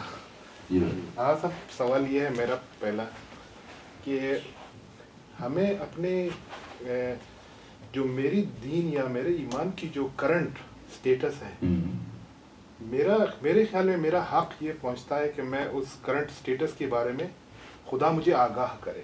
صحیح. تو مجھے کیسے پتہ چلے گا کہ میرا اس وقت ایمان کی، دین کی، میرے ایمان کی کیا حالت ہے خدا کی نظر میں؟ where am I actually؟ انہوں نے سوال کیا کہ ظاہر نماز دوہرا دوں تاکہ آپ سوال پہنچ جائے. انہوں نے سوال یہ کیا کہ یہ میرا حق ہے کہ خدا مجھے بتائے کہ میرے ایمان کی کرنٹ پوزیشن کیا ہے. صحیح. اچھا، ان کے ذہن میں کیوں آیا ہوگا کہ میرا حق ہے؟ کہ اگر میں کسی ایجوکیشن انسٹیٹیوشن کے اندر ہوتا ہوں، میں پاس ہوں یا فیل ہوں، اے ہوں یا ڈی ہوں، انسٹیٹیوٹ کم سے کم یہ تو بتائے کہ میرا اسٹیٹس ہے. کچھ بھی ہو، پاس فیل، اس سے کوئی کہانی نہیں ہے، جیسا بھی ہے پتہ تو چلے کہ بھئی حالت کیا ہے. اس کے بعد یہ کہہ رہے ہیں کہ بھئی میرا جو کرنٹ اسٹیٹس ہے دین کے معاملے میں وہ مجھے پتہ چلنا چاہیے، میرا حق ہے. تو اب وہ مجھے کیسے پتہ چلے گا؟ صحیح. اچھا، ہم اس میں اس طرح سے دیکھتے ہیں کہ بھئی کیا اللہ کے دین میں، دین کے پوائنٹ آف اسٹرینتھ اور ویکنس، جس کا اسٹیٹس کیا ہے، اس کی کچھ نشانیاں بتائی گئی ہیں یا نہیں بتائی گئی. میں چند روایتیں آپ کی خدمت میں عرض کرتا ہوں جس میں ایگزیکٹلی اسی کو ایڈریس کیا گیا ہے. مثال کے طور پر ایک شخص اللہ کے نبی کے پاس آیا، ان کی ذات پہ درود بھیجے گا محمد و آل اللهم صل على محمد وآل محمد. وہ اللہ کے نبی کے پاس آیا، کہنے لگا اے اللہ کے نبی، مجھے یہ بتائیں خدا مجھے کتنا چاہتا ہے. خدا مجھے کتنا چاہتا ہے. پوائنٹ وہی ہو گیا نا کہ بھائی مجھے پتا چلے میرا خدا کے نزدیک کیا مقام ہے. تو اللہ کے نبی نے کہا کہ تم یہ دیکھو کہ اللہ کے حکم کا تمہارے نزدیک کیا مقام ہے. جو اللہ کے حکم کا مقام تمہارے نزدیک ہے وہی تمہارا مقام اللہ کے نزدیک ہے. مثال کے طور پر کیا وہ یہ کہ بھائی میں پوری دنیا سے لڑوں گا اللہ کا حکم نہیں ٹالوں گا, تو پھر خدا پوری دنیا کو چھوڑ دے گا اور تمہیں سلیکٹ کر لے گا, کیونکہ تم پوری دنیا کو چھوڑ کر اس کا حکم لینے کو تیار ہو. لیکن مائنر سے آبسٹیکل کے اوپر تم خدا کا حکم چھوڑ دو تو خدا تمہیں کیوں پرائرٹی دے گا؟ خدا تمہیں کیوں پرائرٹی دے؟ تم مخلوق میں سے ایک مخلوق ہو, اگر تمہیں پرائرٹی دے تو باقیوں کے ساتھ انجسٹس کیوں کرے گا؟ تو پوچھا کہ میرا خدا کے نزدیک کیا مقام ہے؟ اللہ کے نبی نے کہا یہ دیکھو اللہ کے حکم کا تمہارے نزدیک کیا مقام ہے. جو وہ مقام ہے وہی تمہارا مقام ہے. تو اب ہم اس کو بہت سادہ لفظوں میں کہہ دیں کہ بھئی میں یہ دیکھوں کہ میرے نزدیک خدا کی امپورٹنس کتنی ہے. بھئی کہنے کی باتیں نہیں ہیں, یہ کرنے کی باتیں ہیں. کرنے کی بات ہے. وہ کرنے کی بات کس طریقے سے ہے؟ وہ یہ ہے کہ بعض لوگ ایسے ہیں دنیا ادھر سے ادھر ہو جائے وہ خدا سے نہیں ہٹیں گے, نہیں ہٹیں گے, ایک سیکنڈ کے لیے بھی نہیں ہٹیں گے. ان کے دل سے خدا کا تصور نہیں جاتا. اچھا ہم لوگوں کے ساتھ کیا ہوتا ہے؟ ہم لوگوں کے ساتھ معمولاً ایسا ہوتا ہے کہ ذرا سا کوئی معاملہ ادھر ادھر کا ہو جائے تو پھر ہمیں نہیں پتا ہوتا خدا کہاں گیا. نعوذ باللہ تعالیٰ. اپنی زندگی میں مگن ہوتے ہیں, اپنی زندگی میں مشغول ہوتے ہیں, تو پھر کوئی ہمیں یاد دلائے کہ بھائی یہ خدا بھی ہے. تو آپ اس طریقے سے پوچھ سکتے ہیں. میں اس کو اپنی عام فہم الفاظ میں ایسے کہتا ہوں کہ خدا کے دین کا جو راستہ ہے یہ ہائی وے بغیر نشانیوں کے نہیں ہے.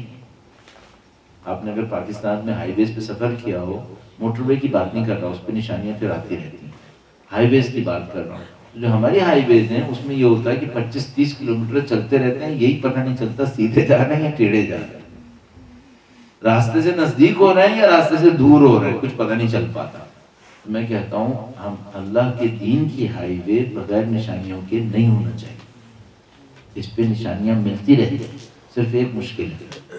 بس ایک تو جواب وہ ہو گیا کہ تم دیکھو تمہارے نزدیک خدا کا حکم کتنی اہمیت رکھتا ہے. دوسرا ایک اور جواب, وہ کیا؟ خدا نشانیاں دیتا ہے, ہم پک نہیں کرتے.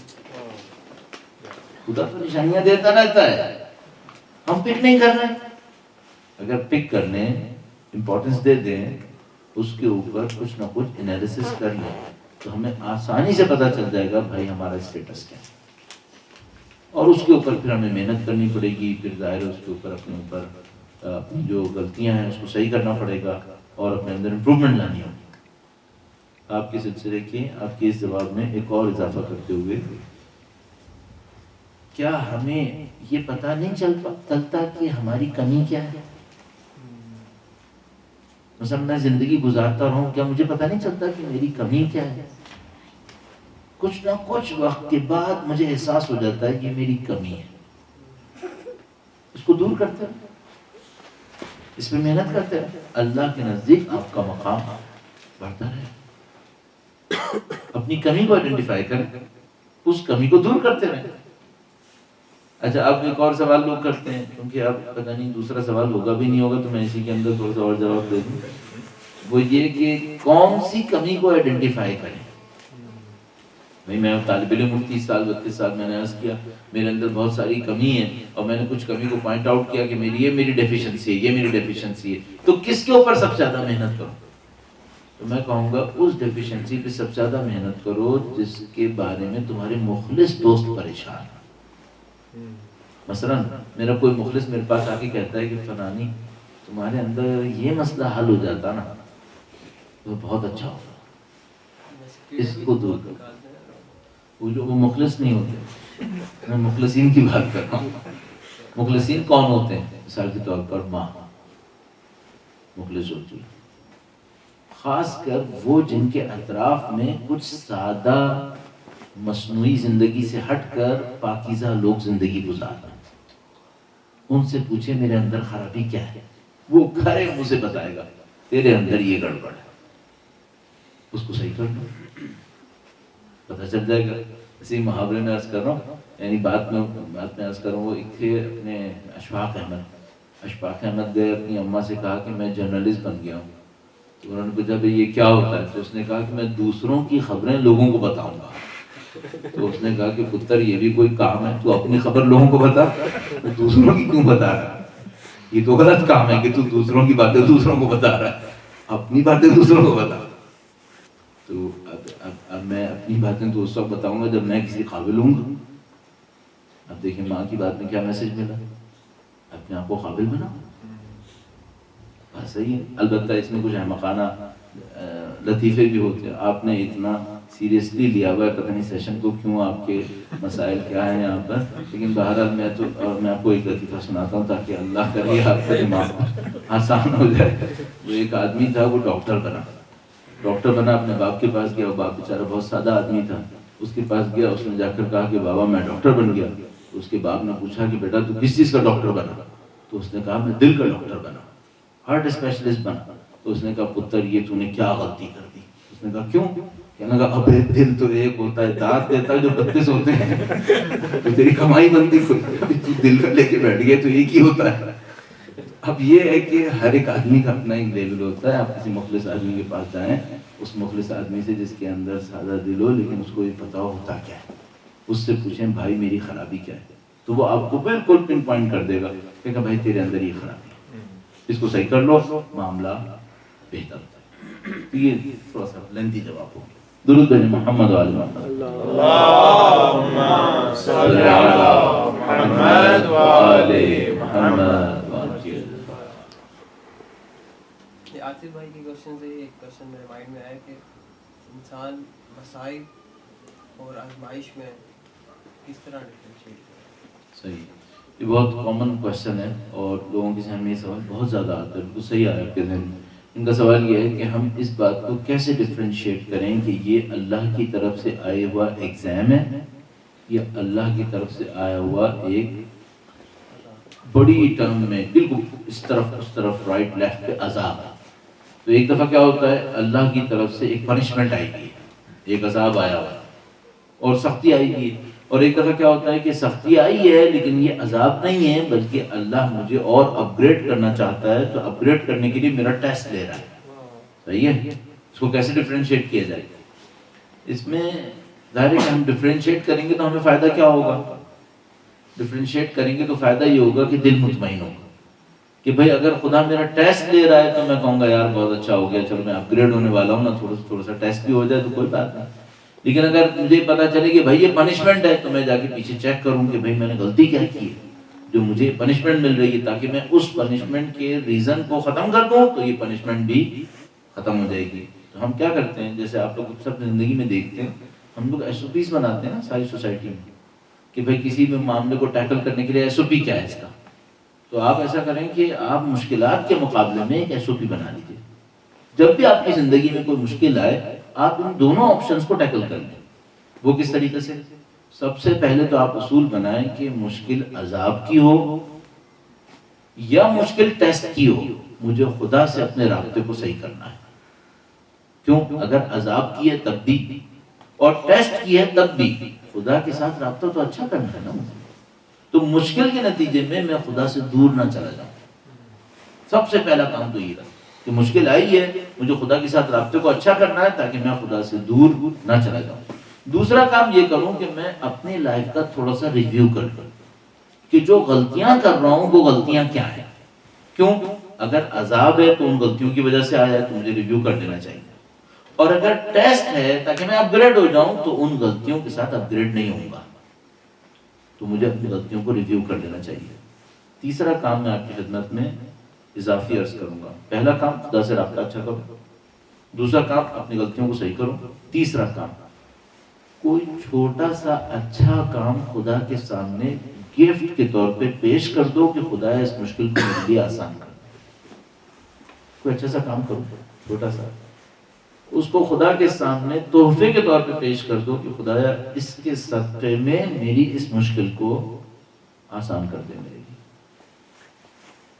تو آپ کا چاہے وہ ٹیسٹ ہوا، چاہے وہ پنشمنٹ ہو، دونوں صورتوں میں ان 2-3 اسٹیپس کے اوپر اگر آپ کام کرتے ہیں پوائنٹس پر، تو آپ اس کو گزار پائیں گے انشاءاللہ۔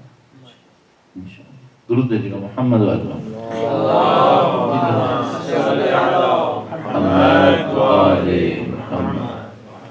علامہ صاحب میرے 2 سوال ہیں۔ پہلا سوال تو یہاں پہ ایک بڑا کامن سا ہے، مردوں کا خواتین کا بھی، لوگوں کی بڑی دلچسپی ہوتی ہے ٹیٹو وغیرہ بنوانے میں، بازو کے اوپر، ہاتھ کے اوپر، ان چیزوں کے اوپر۔ صحیح ہے۔ دوسرا سوال یہ ہے میرا کہ دعاؤں کے قبول ہونے اور نہ ہونے کے بنیادی اسباب کیا ہیں؟ بالکل صحیح، دونوں کا جواب دیتے ہیں۔ پہلا سوال انہوں نے کیا کہ جو ٹیٹو کا ایشو ہے یہ کیا ہے، ٹیٹو جائز ہیں یا جائز نہیں ہیں؟ جو ٹیٹوز کے اندر 2-3 بڑی امپورٹنٹ چیزیں چل رہی ہیں جن کی بیس پر یہ طے ہوگا کہ جائز ہے یا نہیں ہے۔ یعنی یہ سوال کبھی کبھی ایسا ہونے لگتا ہے جیسے ہم سے کوئی پوچھے کہ گاڑی کتنے کی آتی ہے، تو ہم کیا کہیں گے اسے؟ پہلے یہ بتاؤ کہ یہ وہ گاڑی لینے کون سی والی ہے، تبھی پتہ چلے گا نا۔ آپ یوز لیں گے، نہیں لیں گے، آپ سزوکی لیں گے، مرسیڈیز لیں گے، کیا لیں گے؟ تو ٹیٹو اور ٹیٹو میں بہت فرق ہے۔ ایک وہ ٹیٹو ہے جو بنے گا اور آپ کی باڈی کے اوپر پانی کو نہیں پہنچنے دے گا، یہ حرام ہو جائے گا۔ یہ حرام کیوں ہو جائے گا؟ ویسے حرام نہیں ہے، انڈائریکٹلی حرام ہو جائے گا۔ کیوں؟ ویسے تو آپ اپنی باڈی کے اوپر کچھ بھی لگاتے رہیے، تھوڑی دیر کے لیے آپ نے کوئی چیز لگائی جو پانی نہیں پہنچنے دے رہی، تو کیا حرام ہے؟ کیا نہیں، وہ حرام نہیں ہے۔ صرف مسئلہ کیا ہے، جب آپ وضو کرنے لگیں گے اور یہ لگا ہوا ہے تو پانی نہیں پہنچنے دے گا، تو وضو کہاں سے ہوگا؟ پھر آپ کا وضو نہیں ہوگا تو آپ نماز نہیں پڑھ سکتے، وضو نہیں ہوگا آپ عبادت نہیں کر سکتے، وہ تو واجب ہے۔ اچھا ممکن ہے کوئی یہ کہے کہ بھائی میں وضو کے پارٹس پہ نہیں لگاؤں گا، میں تو کمر کے پیچھے لگاؤں گا، تو بھائی سوال یہ ہے کہ اللہ کے بندے کبھی تو غسل بھی کرنا پڑتا ہے انسان کو۔ وہ ایک آدمی کہیں تبلیغ کرنے گیا، اس نے غسل جنابت کے اسباب بتائے کہ بھئی اس وجہ سے غسل جنابت واجب ہوتا ہے۔ وہاں ایک آدمی تھا، اس کے 5-6 بچے تھے، کہنے لگا اللہ کا شکر ہے مجھ پہ تو کبھی واجب ہی نہیں ہوا۔ کبھی تو غسل بھی واجب ہوگا، تو بندے خدا بھی تو غسل واجب ہوگا، تو یہ ٹیٹو بنا ہوا ہے اس کا ہوگا کیا پھر؟ تو کچھ ٹیٹو ایسے ہوتے ہیں جو پانی کو نہیں پہنچنے دیتے، تو وہ جناب مسئلہ بن گیا۔ اچھا کچھ ٹیٹو کیا کرتے ہیں، وہ باڈی کے اندر کوئی چیز انسرٹ کر دیتے ہیں، باڈی کے اندر کوئی چیز انسرٹ کر دیتے ہیں، اوپر نہیں ہوتے اندر ہوتے ہیں۔ اچھا اس میں وہ پانی کا ایشو نہیں آتا، پانی کا ایشو نہیں آتا چونکہ وہ اندر چلا گیا، اب پانی تو باڈی کے اوپر پہنچ رہا ہے۔ اب ایشو کہاں پہ آئے گا؟ اب ایشو یہ آئے گا کہ جب یہ مرنے لگے گا اور اس کی ڈیڈ باڈی میں ایکسٹرا پارٹیکلز ہیں، اس کو نکالنا ہے، پھر اس وقت پرابلم شروع ہے۔ آپ سمجھ رہے ہیں رول کیا ہے؟ رول یہ ہے کہ آپ اپنی ڈیڈ باڈی کو ایکسٹرا پارٹیکلز کے ساتھ دفن نہیں کر سکتے، آپ کو نکالنا پڑیں گے۔ اچھا اس وقت پھر کیا ہوگا؟ نعوذ باللہ تعالیٰ، ذرا کسی میت کے ورثہ سے پوچھیں اس وقت کیا ہوگا۔ ایک کہانی ہوتی ہے، پھر اب یہ ڈیڈ باڈی کیسے کٹے گی اور اس میں سے نکلے گا کیسے، بلیڈنگ ہوگی، پھر کانٹے ٹانکے لگیں گے، کس طریقے سے اس کی بلیڈنگ روکی جائے گی، ایک کہانی ہے۔ کچھ کہنا چاہتے؟ جی ایک سوال اس پہ اٹھ رہا ہے کہ جیسے دانتوں کے حوالے سے کہ وہ کیپس وغیرہ لگاتے ہیں، فلنگ وغیرہ کرتے ہیں، وہ بھی پھر بعض اوقات اس کو بھی نکالنا ہوگا، میٹل سے ہی سارے کے سارے۔ اچھا اس میں ایک اور کوشچن آتا ہے، اگر خدا نہ کرے کسی ضرورت کی وجہ سے لگایا ہے اور وہ نہیں نکالا جا سکتا، ایک ایشو ہے، اور ایک دفعہ میں نے اپنے شوق میں لگایا، بھئی ایک دفعہ کسی کو آپریشن ہوا ہے، پوری بیک بون کے اوپر آئرن راڈز لگی ہوئی ہیں، ایک مشکل تھی، ضرورت تھی، نہیں لگتا تو کھڑا ہی نہیں ہو سکتا تھا بندے خدا، ڈاکٹرز نے اس کو ریکمنڈیشن دی، اس کی پرسکرپشن تھی، یہ تھا وہ تھا۔ اب اگر میں جا کر اس کی ڈیڈ باڈی میں سے سارے ہکس نکالوں، وہ تو ایک کہانی نہیں کر سکتا۔ لیکن یہ کس نے شوق میں لگوایا تھا اس کو؟ نہیں، شوق میں نہیں تھا، ضرورت تھی، اس کا حکم کچھ اور ہو جائے گا۔ لیکن ایک دفعہ کیا ہے، میں نے اپنی کہانی کی خود ہی اپنے ساتھ۔ تو اعزازی محترم، بظاہر میں یہ کہوں گا، اچھا تیسرا بھی ایک اور مسئلہ ہے اس کے اندر، اگر باڈی کے اوپر وہ ایک اور سینس میں آئے گا، اگر پکچرز بنی ہوئی ہیں ان میں نماز پڑھنا کیسا ہوگا؟ تو اس میں نماز پڑھنا حرام نہیں ہوگا پکچرز کی وجہ سے، کم از کم مکروہ ہوگا، کم از کم مکروہ ہوگا۔ تو میں جنرلی اب تک یہ سمجھ پا رہا ہوں ٹیٹو کی کہانی شاید ہمارے لیے اچھی نہیں، جو اب تک میری انڈرسٹینڈنگ ہے وہی کہ ہم ٹیٹو کے معاملے کو اپنے لیے اچھا نہیں دیکھ پا رہے ہیں۔ اور مجھے یوں لگ رہا ہے کہ شاید یہ کلچرل وہ ڈفرینس ہے جس کو ہمیں ٹالریٹ کرنا پڑے گا، وہ یہ کہ ہم نے اس کے ساتھ اپنی کہانی نہیں بنانی. ٹھیک ہے، کچھ لوگ کر رہے ہیں، ہم اس کے اندر نہیں جانا چاہیں گے، جو مجھے ابھی تک سمجھ میں آتا ہے. اچھا ممکن ہے کوئی یہ کہے کہ بھائی یہ کیسا دین ہے جو ٹیٹو بھی نہیں بنانے دیتا.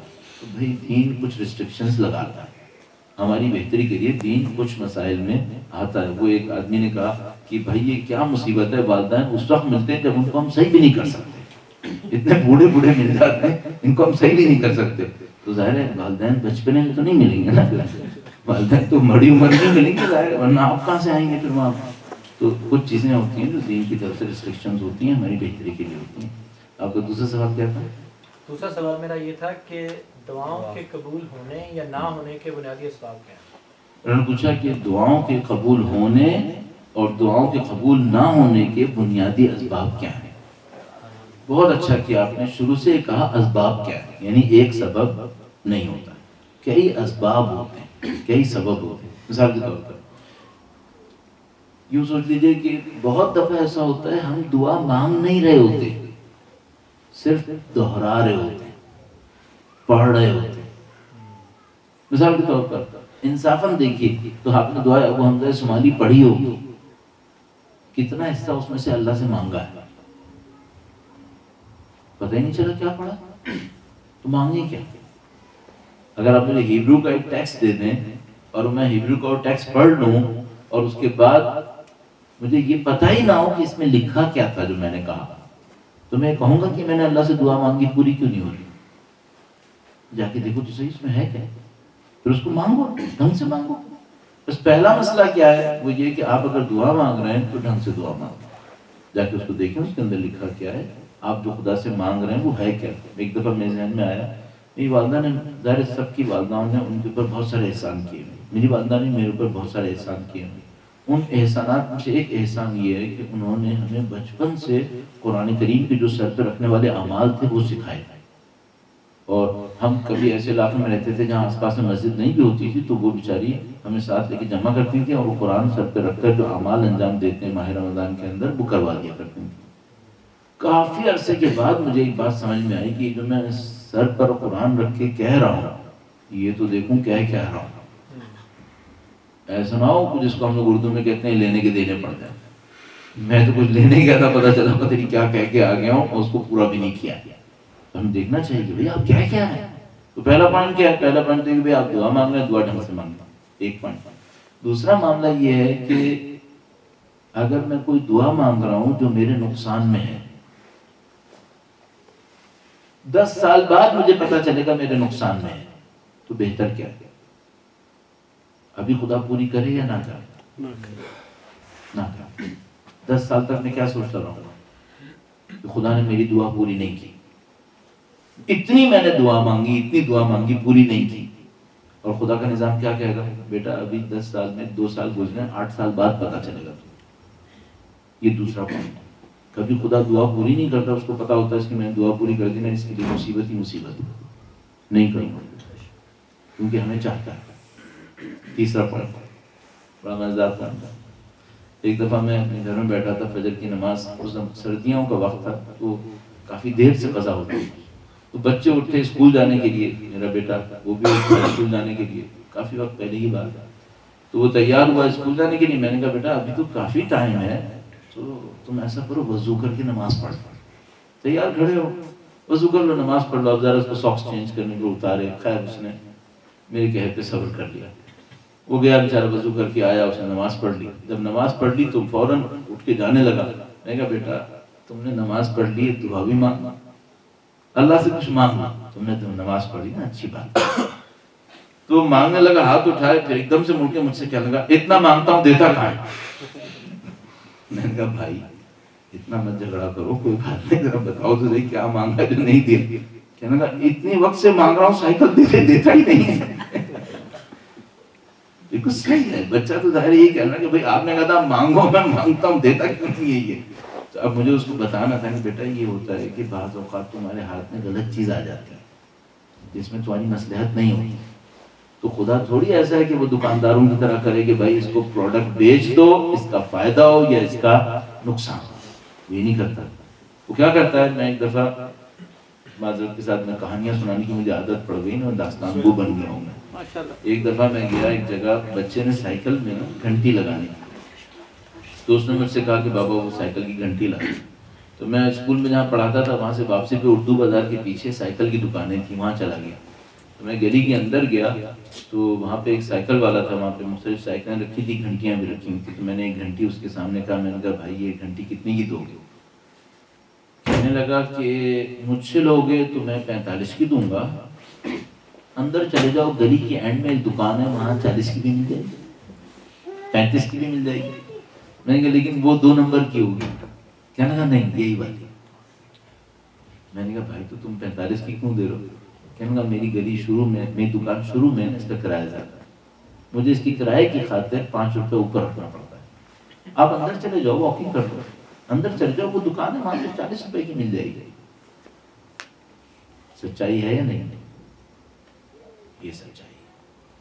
میں نے کہا بھائی ایسا ہے، مجھے آپ کو 5 روپے ایکسٹرا دے کر بہت خوشی ہوگی. کیوں؟ آپ کے جیسے سچوں کا بازار میں باقی رہنا بہت ضروری ہے، آپ کے جیسے سچوں کا یہاں پہ ہونا بہت ضروری ہے. تو آپ 45 کی لے لیں، مجھے کوئی ایشو نہیں ہے، مجھے بہت خوشی ہوگی. صحیح. یہ دکاندار اصلی دکاندار ہے. کیوں؟ مجھ سے ہمدردی کر رہا ہے. اللہ ایسے ہی ہے، اللہ سے مانگو بے کھڑک نہیں دیتا، ایسے ہی دیتا. کیوں؟ پہلے ایویلویٹ کرتا ہے یہ جو مانگ رہا ہے بے وقوف، یہ اس کو دینا ہے یا نہیں دینا ہے. قرآن کریم میں ارشاد فرماتا ہے اگر ہم تمہاری ساری دعائیں پوری کر دیتے نا تو تم لوگ تباہ برباد ہو جاتے. اگر ہم تمہاری ساری دعائیں پوری کر دیتے. اب تو دیکھیں نا مثلا پرانے زمانے کی ماؤں کی دعائیں اگر خدا ساری پوری کر دے نا تو پوری دنیا ہی برباد ہو جائے. وہ ہر وقت کہتی ہے خدا تجھے شہزادہ بنائے، خدا تجھے بادشاہ بنائے. اور بھائی دنیا میں کتنے بادشاہ بننے والے ہیں آخر یار، یہ کیا ہونے والا ہے؟ تو وہ تو خدا کہتا ہے کہ ٹھیک ہے یہ بیچاری ماں ہے کہہ رہی ہے شہزادہ بنائے، شہزادہ بن گیا تو گردن کٹے گی اس کے، ہر شہزادہ مرتا ہے یہاں پہ. تو خدا بھی نہیں کرتا، کہتا ہے میں شہزادہ نہیں بنا رہا ہوں، میں اس کو انسان بنا دوں گا، اس شہزادے سے بہتر ہے. اچھا اب اس کے لیے رول کیا ہے؟ اگر میں نے واقعی دل سے دعا مانگی ہے، واقعی دل سے دعا مانگی ہے تو 2 میں سے ایک کام ہوگا، یا وہ جو میں نے مانگا ہے وہ ملے گا یا اس سے بہتر ملے گا. 2 میں سے ایک کام ہوگا، یا جو میں نے مانگا ہے وہ ملے گا یا اس سے بہتر ملے گا. خدا کے کریم دروازے پر اس سے کم پہ بات نہیں ہوگی، اس سے کم پہ نہیں آئے گا. یا وہی دے دے گا جو میں نے مانگا چونکہ وہ میرے لیے بہتر ہے اور وہ مانگا، یا وہ کیا کرے گا، یا اس سے بہتر دے دے گا، یا اس سے بہتر دے گا، یا اسی دنیا میں دے گا یا اس دنیا میں دے گا. جو میرے لیے بہتر ہوا وہ دے دے گا. اس طرح کا ایک معاملہ ہے یہاں.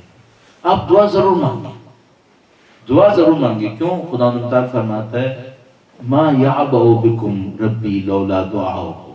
اگر تمہاری دعائیں نہ ہونا تو خدا تم پہ کوئی توجہ نہیں دے گا. دعا مانگو، قرآن کریم میں کہا اگر تمہاری دعائیں نہ ہوں تو خدا تم پہ توجہ نہیں دے گا، خدا تم پہ کوئی عنایت نہیں کرے گا. دعا مانگنا بہت ضروری ہے، دعا مانگ کے خدا پہ توکل کرنا ضروری ہے. ٹھیک ہے تیرا نظام ہے، دینا ہے دے، نہیں دینا مجھے پتا اس سے بہتر مل جائے گا، مجھے کوئی ایشو نہیں. اس طرح کا ایک آپ کچھ اس میں ایک پہلو یہ نہیں کہ مطلب دعا اس طرح سے مانگی کہ اگر اس دعا کے پورا ہونے سے کوئی نقصان بھی ہوتا ہے. مطلب سادہ سی دعا اولاد کے لیے کوئی اگر بہت زبردست. انہوں نے، میں آپ کا سوال دہراتا ہوں، انہوں نے کہا کہ بھائی ایسا ہو کہ دعا کے ساتھ یہ بھی مانگ لے کہ خدا نقصان نہ ہو. تو میں اس کی ایک داستان سنا دیتا ہوں، پھر میں داستان بہت سناتا ہوں، داستان سنا. وہ ایک آدمی آیا میرے پاس، محمد صلی اللہ اللہم صلی علی محمد وآل محمد. بہت اچھا دوست ہے، وہ میرے پاس آیا اور مجھ سے کہنے لگا کہ مولانا اگر ہم نے خدا سے کوئی ایسا مقام مانگ لیا جس کے ہم اہل نہیں تھے تو کیا ہوگا؟ مثلا میں نے کہہ دیا خدا مجھے امیر المومنین کی ہمراہی نصیب فرما. جو امیر المومنین کے برابر میں کھڑا ہوتا ہے اس کی گردن کٹتی ہے، اس کے دشمن بڑھ جاتے ہیں، اس کو بہت صبر کرنا پڑتا ہے. یعنی اگر میں نے مانگ لیا اور خدا نے بھی مجھے دے دیا اور میں نہ سنبھال سکا تو پھر کیا ہوگا؟ میں نے کہا بھائی ایسا کرو، جب بھی ایسی کوئی بڑی چیز مانگنے لگا کرو اس کے ساتھ یہ کہہ دیا کرو خدا یہ بھی دے اور اس کی جو ریکوائرمنٹس ہیں وہ بھی پوری کروا دے. تو کہنے لگا اچھا سمجھ میں آیا، ہر دعا پورے پیکج کے ساتھ مانگنی ہوگی. پورا پیکیج ساتھ مانگنا ہوتا ہے مجھے کہ یہ بھی دے پھر یہ بھی کرے یہ بھی کرے. تو ہم کیا کریں, ہم کہیں خدایا یہ میں تجھ سے مانگ رہا ہوں, تو جانتا ہے تو نے مجھے کیا دینا, یہی دینا ہے یہی دے دے گا, اس سے بہتر دینا ہے وہ دے دے گا, اور اس کے ساتھ کچھ چیزیں اور بھی ریکوائرمنٹس میں ہیں وہ بھی دے دے گا. تو میں اس طرح کر کے ایک پیکیج بنا کر خدا کے سامنے رکھوں اور وہ مانگوں. البتہ ایک اور بات بھی ہے, خدا پیکیج بھی خود ہی بنا دیتا ہے, ناانصافی نہیں کرے گا. اگر میں نے خدا سے مانگا تو خدا مجھے امیر المومنین کا قرب چاہیے, خدا کو پتہ ہے یہ پورا پیکیج ہے, پورا پیکیج ہے, تو وہ مجھے ہمت بھی دے گا, حوصلہ بھی دے گا, اور اس کے ساتھ پھر مجھے یہ دے گا. بہت بہت کریم ہے. جی اچھا, میرا سوال مولانا صاحب یہ حدیث کے حوالے سے جو آپ نے علم مفید علوم کے حوالے سے بتائی کہ جو بھی مفید علوم ہے وہ ہم سے ہی ملیں گے, تو یہ علوم صرف دینی ہے دنیاوی ہے, اس میں دنیاوی بھی آتے ہیں؟ اگر دنیاوی آتے ہیں تو اس کا مطلب کیا یہ سمجھا جائے کہ جو ہم یہاں پر دنیاوی علم حاصل کرنے آتے ہیں ان کا کوئی فائدہ نہیں یا ان کا انکار ہے ایک طریقے سے؟ اس کی تھوڑی تشریح فرمائیں. بالکل, انہوں نے سوال کیا کہ بھئی وہ جو روایت تھی کہ مشرق میں چلے جاؤ یا مغرب میں چلے جاؤ مفید علم ہمارے سوا کہیں نہیں پاؤ گے, تو اس میں کیا یہ جو دنیاوی علوم ہے یہ بھی آتے ہیں؟ مثال کے طور پر فزکس میں مجھے پی ایچ ڈی کرنی ہے تو میں قم جاؤں گا کیا, یا مثال کے طور پر مشہد جاؤں گا کیا کروں گا, یا مثلا میتھمیٹکس کے اندر میں نے کام کرنا ہے تو میں دنیا میں وہاں جاؤں گا جہاں میتھمیٹکس کے سینٹرز بنے ہوئے, تو کیا میں وہاں پہ دوبارہ قم جاؤں گا؟ اب میں اس کو ایک اور طرح سے اس طرح دیکھتا ہوں, ایکچولی وہ بھی شامل ہے, ایکچولی وہ بھی شامل ہے, لیکن صرف ایک معاملہ ہے. امام نے ایک اضافہ فرمایا مفید علم. بہت سارے علم ایسے ہیں جو انسانوں کے کام نہیں آتے, انسانوں کے اندر ظلم پھیلا ہے, فائدہ ایک علیحدہ معاملہ ہے, وہ فائدہ انسانوں تک کیسے پہنچے گا یہ وہ سکھائیں گے, وہ ہمیں سکھائیں گے. مثال کے طور پر میں اس کو ایک لیول پہ جا کے عرض کرنے کی کوشش کرتا ہوں. میں آپ سے ایک سوال پوچھتا ہوں, دنیا کے اندر دو پرابلمز بہت بڑی پرابلمز ہیں, ایک پروڈکشن ہے اور ایک ڈسٹریبیوشن ہے. اصلی پرابلم پروڈکشن ہے یا ڈسٹریبیوشن ہے؟ یہ اہل بیت سکھائیں گے. پروڈکشن ہوتی رہے گی, یہ جو ہماری مادہ طبیعت ہے نا یہ پروڈیوس کرتی رہے گی, اس میں پرابلم نہیں آئے گی. اس وقت بھی دنیا کے اندر پرابلم پروڈکشن نہیں ہے, ہماری ویسٹ اتنا زیادہ ہے, یہ پروڈکشن کا ایشو ہے ہی نہیں. اصلا جو اصلی پرابلم ہے وہ کہاں پر ہے؟ ڈسٹریبیوشن کے اندر. یہ مفید علم وہاں سے آئے گا. آپ کہیں گے پھر بالآخر پروڈکشن کا کیا ہوگا؟ پروڈکشن تو تمہیں کوئی نہ بھی ہوتا ہے نا, تم کرتے رہو. اچھا میں ایک بات پوچھتا ہوں, جس زمانے میں انسان گاڑیاں نہیں بنا رہے تھے تو اچھے انسان نہیں تھے کیا؟ اس طرح بھی اچھے انسان تھے. میں یہ نہیں کہہ رہا کہ اب جو گاڑیوں کا دور ہے تو ہم گاڑیاں نہ بنائیں, نہیں, میں صرف یہ کہنا چاہ رہا ہوں کیا یہ وہ چیز ہے جس کے بغیر انسانیت نہیں رہتی؟ نہیں رہ سکتی. صرف پرابلم کیا ہے؟ ڈسٹریبیوٹ صحیح نہیں کر رہا, ہمیں ڈسٹریبیوشن کرنی پڑے گی. شہید صدر نے بہت خوبصورت ایک آیہ کریمہ سے استفادہ کیا. شہید صدر نے آیہ کریمہ تھی ان الانسان لظلوم کفار, یقیناً انسان ظلم کرتا ہے اور کفران نعمت کرتا ہے. تو انہوں نے کہا کہ ہیومینٹی کے دونوں ایشوز کو خدا نے اس میں پوائنٹ آؤٹ کیا. ظلم کہاں پہ کرتا ہے؟ ڈسٹریبیوشن میں, پروڈکشن میں؟ ڈسٹریبیوشن. اور کفران نعمت کہاں کرتا ہے؟ پروڈکشن. پاکستان کے پاس گلگت بلتستان کے دریاؤں میں 2 لاکھ میگا واٹ پاور کی گنجائش ہے. ہماری ٹوٹل ڈیمانڈ پاکستان کے اندر 20,000 میگا واٹ ہے. 10 پاکستان چل سکتے ہیں اس سے. صحیح. یہ کیا ہے؟ اس کو ہم کہتے ہیں کفران نعمت. اس کو ہم کہتے ہیں کفران نعمت. یہ جو میں نے آپ کے اعداد و شمار کیا نا, میری جیب کے بنائے ہوئے نہیں ہیں. یہ جو یو ایس ایڈ ہے اس نے پورا پاکستان کا انرجی میپ بنایا ہوا, اس نے یہ اسٹیٹسٹکس دی ہیں. اس کے بعد ایک جرمن فرم تھی جو آلٹرنیٹ انرجی پہ کام کر رہی تھی, پاکستان گئی تھی, ڈان کے اندر اس کی رپورٹ آئی تھی, اس نے بھی اس کو ویریفائی کیا تھا کہ ہاں یہ بات صحیح ہے. صرف گلگت بلتستان کے پانی میں 200,000 میگا واٹ کی پروڈیوس کرنے کی طاقت ہے. اب تک ہم نے نہیں کیا ہے, جو کچھ کیا وہ نیگلیجیبل ہے. اب جناب ایک بھاشا ڈیم بننے کی بات جا رہی ہے جو 4500 میگا واٹ جنریٹ کرے گا. کتنی؟ 4500 آؤٹ آف 200,000. اور وہ پتہ نہیں اللہ کرے کہ کر لے، ورنہ ہمارے یہاں کالا باغ ڈیم پتہ نہیں کب سے بن رہا ہے بیچارہ. تو یہ مسائل ہیں ہمارے. ہم انسانیت کے مسائل پروڈکشن میں نہیں ہیں، ہم انسانیت کے مسائل ڈسٹریبیوشن کے اندر. اچھا ڈسٹریبیوشن میں مسائل کیوں ہیں؟ ٹیک میں چلے جاتے ہیں. ان الانسان لیطغی ان رآہ استغنی. انسان جب بھی اپنے آپ کو خدا سے دور دیکھتا ہے، سمجھتا ہے میں خدا کے بغیر بھی چلوں گا، تو پھر بغاوت کر دیتا ہے. ڈسٹریبیوشن کی اصلی مشکل یہاں پر ہے. بغاوت طبیعت کے اندر بغاوت ہے. طبیعت کی بغاوت کیسے ختم ہوگی؟ خدا کو مان کے، لفظ میں نہیں، دل سے مان کے. جو دل سے مانے گا وہ طبیعت کے اندر بغاوت کو کنٹرول کر لے گا. اس کی ڈسٹریبیوشن صحیح ہوگی. ڈسٹریبیوشن صحیح ہوگی، پرابلم سالو ہوگی. یہ نہیں کرے گا تو پرابلم سالو نہیں ہوگی. آپ کے سامنے ہے. باقی تو وہ برادر میرے دو کوشچنس ہیں. ایک تو مچھلی کے ریلیٹڈ ہے کہ ہمارے دین میں کون سی مچھلی لائک ہے الاؤ ہمیں، اور دوسری چیز یہ ہے کہ ایک اسپیسیفک انگریڈینٹ ہوتا ہے دوسرے مچھلیوں میں جس کے اوپر آئی گیس اسکیلز نہیں ہوتے. تو کیا یہ مچھلی مطلب اللہ نے ہمیں کھانے کے لیے مطلب الاؤ نہیں کیا، تو وہ اسپیسیفک انگریڈینٹ کا کیا ہوگا؟ لائک وہ ہیومن باڈی کے لیے مطلب اٹس ناٹ امپورٹنٹ کہ آپ جی نہیں سکتے لیکن اٹس ہیلپ فل. تو اگر ہمیں وہ اویلیبل ہو رہا ہے تو کیا یہ ہمارے لیے الاؤ نہیں ہے؟ دوسرا میرا کوشچن یہ ہے کہ ہم لوگ جب سفر کرتے ہیں بس، ٹرین یا ویدر اٹس اے کار، جہاں بھی، تو موسٹ آف دا ٹائم یا سم ٹائمس آپ کو مطلب نامحرموں کے ساتھ لگ کے کھڑا ہونا پڑتا ہے یا بیٹھنا پڑتا ہے، یا اگر آپ گاڑی میں سفر کر رہے ہیں تو آپ کسی کو نہیں کہہ سکتے بھائی میں آپ کے ساتھ نہیں جاؤں گا. تو جب آپ بیٹھتے ہیں تو ظاہری بات ہے آپ کے باڈی پارٹس ٹچ بھی ہوتے ہیں انٹینشنلی اور ان انٹینشنلی، لیکن پھر آپ ریئلائز کرتے ہیں کہ میں تو لگ کے کھڑا ہوں یا میں تو لگ کے بیٹھا ہوں یا میرا ہاتھ یہاں چلا گیا یا پیر یہاں چلا گیا. تو کیا یہ ہم گناہ کرتے مطلب رہتے ہیں روزمرہ کی زندگی میں؟ جیسے دونوں سوال میں دوسرا زیادہ انٹرسٹ ہے لیکن میں پہلے والے کو پہلے جواب دوں. مچھلی والے پہ آ جاتے ہیں. اچھا یہ جو مچھلی میں کچھ انگریڈینٹس ہیں جو بغیر اسکیل والی فش کے اندر ہے، اس کا ہوگا کیا؟ صحیح، اگر وہ ایز سچ ہمارے لیے امپورٹنٹ ہیں تو ہم اس کو کھائے بغیر ان انگریڈینٹس کو حاصل کر سکتے ہیں. تو ہم کیا کریں گے؟ ہم کسی انڈسٹری کے ذریعے سے اس مچھلی کے اندر وہ جو انگریڈینٹس ہیں جو میرے لیے ضروری ہیں ان انگریڈینٹس کو وہاں سے حاصل کریں گے، اور اس کے بعد ہمیں مچھلی کو کھانے کی ضرورت نہیں پڑے گی ان کیس وہ انگریڈینٹس ہمارے لیے ضروری ہیں.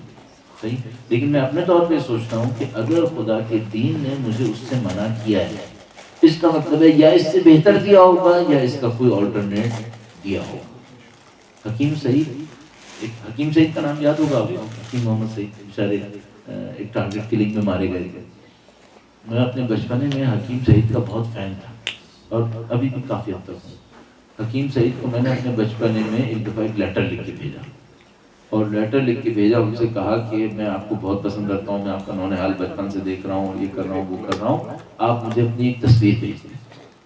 تو حکیم سعید نے اپنے سگنیچر کے ساتھ ایک تصویر مجھے بھیج دی.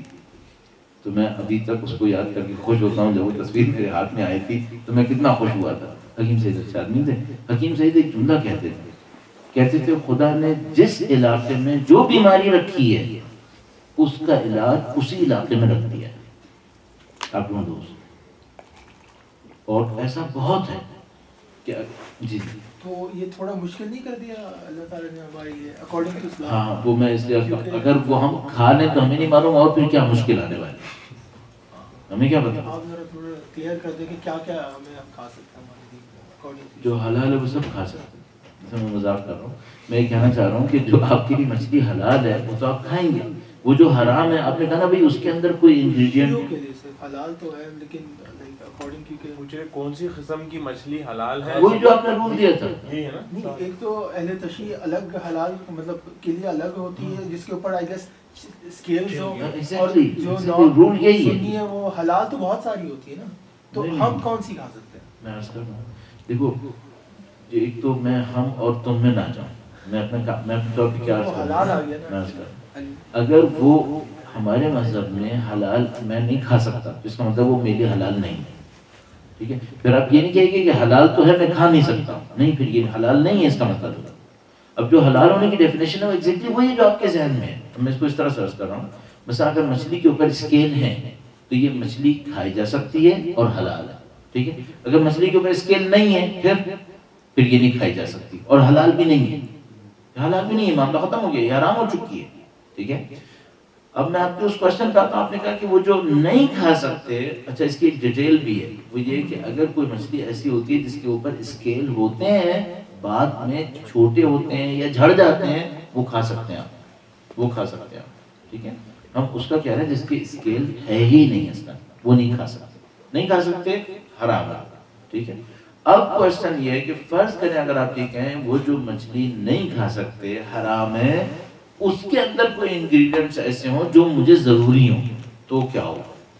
تو میں نے آپ کی خدمت میں عرض کیا کہ ہمیں نہیں معلوم کہ اس کو اس انگریڈینٹ کی خاطر اگر میں اس مچھلی کو کھا لوں تو مجھے نقصان کیا کیا ملنے والا ہے, ایک تو مجھے یہ نہیں پتا. دوسرا یہ کہ اگر کوئی ایسے انگریڈینٹس ہیں تو بہت پاسبل یہ کہ یہ انگریڈینٹس خدا نے کسی حلال میں بھی میرے لیے رکھے ہوں گے, مجھے اس میں جا کے دیکھنا ہوگا. تیسری کنڈیشن یہ ہے کہ فرض کریں وہ انگریڈینٹ بہت ضروری ہیں اور وہ حلال میں کہیں نہیں ہے, تو پھر میں اس مجبوری کے تحت ان انگریڈینٹس کو ایکسٹریکٹ کروں گا اور ان انگریڈینٹس کو اپنی باڈی کے لیے یوٹیلائز کروں گا. یہ پھر تیسرا کام. یہاں تک مسئلہ اس میں ٹچ کرنے والا ایشو تھا وہ یہ کہ آپ نے کہا کہ اس طرح سے ہوتا ہے تو پھر کیا کیا جائے. ایک تو یہ ہوتا ہے کہ ان انٹینشنلی یا انٹینشنلی کسی مجبوری کی وجہ سے آپ کا کوئی باڈی پارٹ ٹچ کر رہا ہے اور آپ کے اندر کوئی نیگیٹو فیلنگ نہیں آ رہی ہے, صحیح ہے, نیگیٹو فیلنگ کوئی نہیں آ رہی ہے آپ کے اندر, دیٹس اوکے. یہ آپ ہو سکتا ہے جب تک کہ فزیکل باڈی ٹچ نہ کر رہی ہے. مثال کے طور پہ آپ نے جیکٹ پہنی ہوئی ہے, آپ نے جیکٹ پہنی, اس نے بھی جیکٹ پہنی ہوئی ہے, اور آپ دونوں کا ہاتھ ٹچ کر رہا ہے اور آپ کو فیل ہو رہا ہے کہ اس کا ہاتھ ٹچ کر رہا ہے. ایز فار ایز آپ کی بالکل دیر باڈی ٹچ نہیں کر رہی اس کی باڈی کو اور آپ کے اندر نیگیٹو فیلنگ نہیں آ رہی, آپ کے لیے کوئی مشکل نہیں ہے. اچھا فرض کریں باڈی ٹچ نہیں کر رہی لیکن نیگیٹو فیلنگ آ رہی ہے, کوئی پرابلم ہو رہی ہے, تو آپ کے لیے کیا اچھا ہوگا؟ آپ اپنا پوزیشن چینج کر دیں, ٹھیک ہے. آپ نہیں بیٹھ سکتے, آپ کہیں کہ مثلا آپ اپنے, اگر آپ واقعا اپنے اندر فیل کر رہے ہیں کہ میرے لیے کوئی نقصان دہ کام ہونے والا ہے, تو پھر آپ کے لیے واجب ہوگا کہ آپ اپنی پوزیشن کو چینج کریں, پھر آپ کے لیے واجب ہوگا. یعنی مثال کے طور پر ممکن ہے کہ آپ اس سیٹ سے اٹھ کے کہیں اور جانے کی کوشش کریں, ممکن ہے کہ آپ اپنے ذہن کو ڈائیورٹ کرنے کے لیے کوئی کوشش کریں, ممکن ہے کہ آپ کسی اور طریقے کو استعمال کریں. جیسے لوگ بعض اوقات کسی مشکل میں پڑتے ہیں تو اللہ کا کوئی ذکر کرنے کی کوشش کرتے ہیں کہ خدا مجھے اس مشکل سے نکالے. اس طرح 10 طریقے ہو سکتے ہیں. تو اگر صرف جو اسکن یا باڈی ہے وہ ڈائریکٹ ٹچ نہ ہو رہی ہو اور کوئی نیگیٹو فیلنگ نہ ہو تو پھر کوئی ایشو نہیں ہے, یہ ہو سکتا ہے, اس میں آپ گناہ نہیں کر رہے. نامحرم کو گلوز پہن کے ہاتھ ملا سکتے ہیں؟ ہاں ملا سکتے ہیں اگر کوئی ایسی مجبوری آ جائے. یہ ایک علیحدہ معاملہ ہے کہ جب آپ گلوز پہنیں گے تو اس کا ریئیکشن کیا ہوگا, یہ ایک علیحدہ معاملہ ہے, لیکن چونکہ آپ نے سوال کیا ہاں کر سکتے ہیں. لیڈیز کے بارے میں وہ کہہ رہے ہیں کہ ہم پوچھ نہیں سکتے, اگر آپ مہربانی کر کے وہیں آ جائیں 5-10-15 منٹ, تو ان کے کوشچنس وہ چاہ رہے ہیں کہ وہ وہیں پوچھیں. ٹھیک ہے, پھر کر سکتے ہیں, جب یہاں سے وائنڈ اپ کر لیں پھر وہاں چلیں. خطرے کی کوئی بات نہیں, ابھی یہ کرو, یہاں سے وائنڈ اپ کر لیتے ہیں. درود دیجیے گا محمد و آل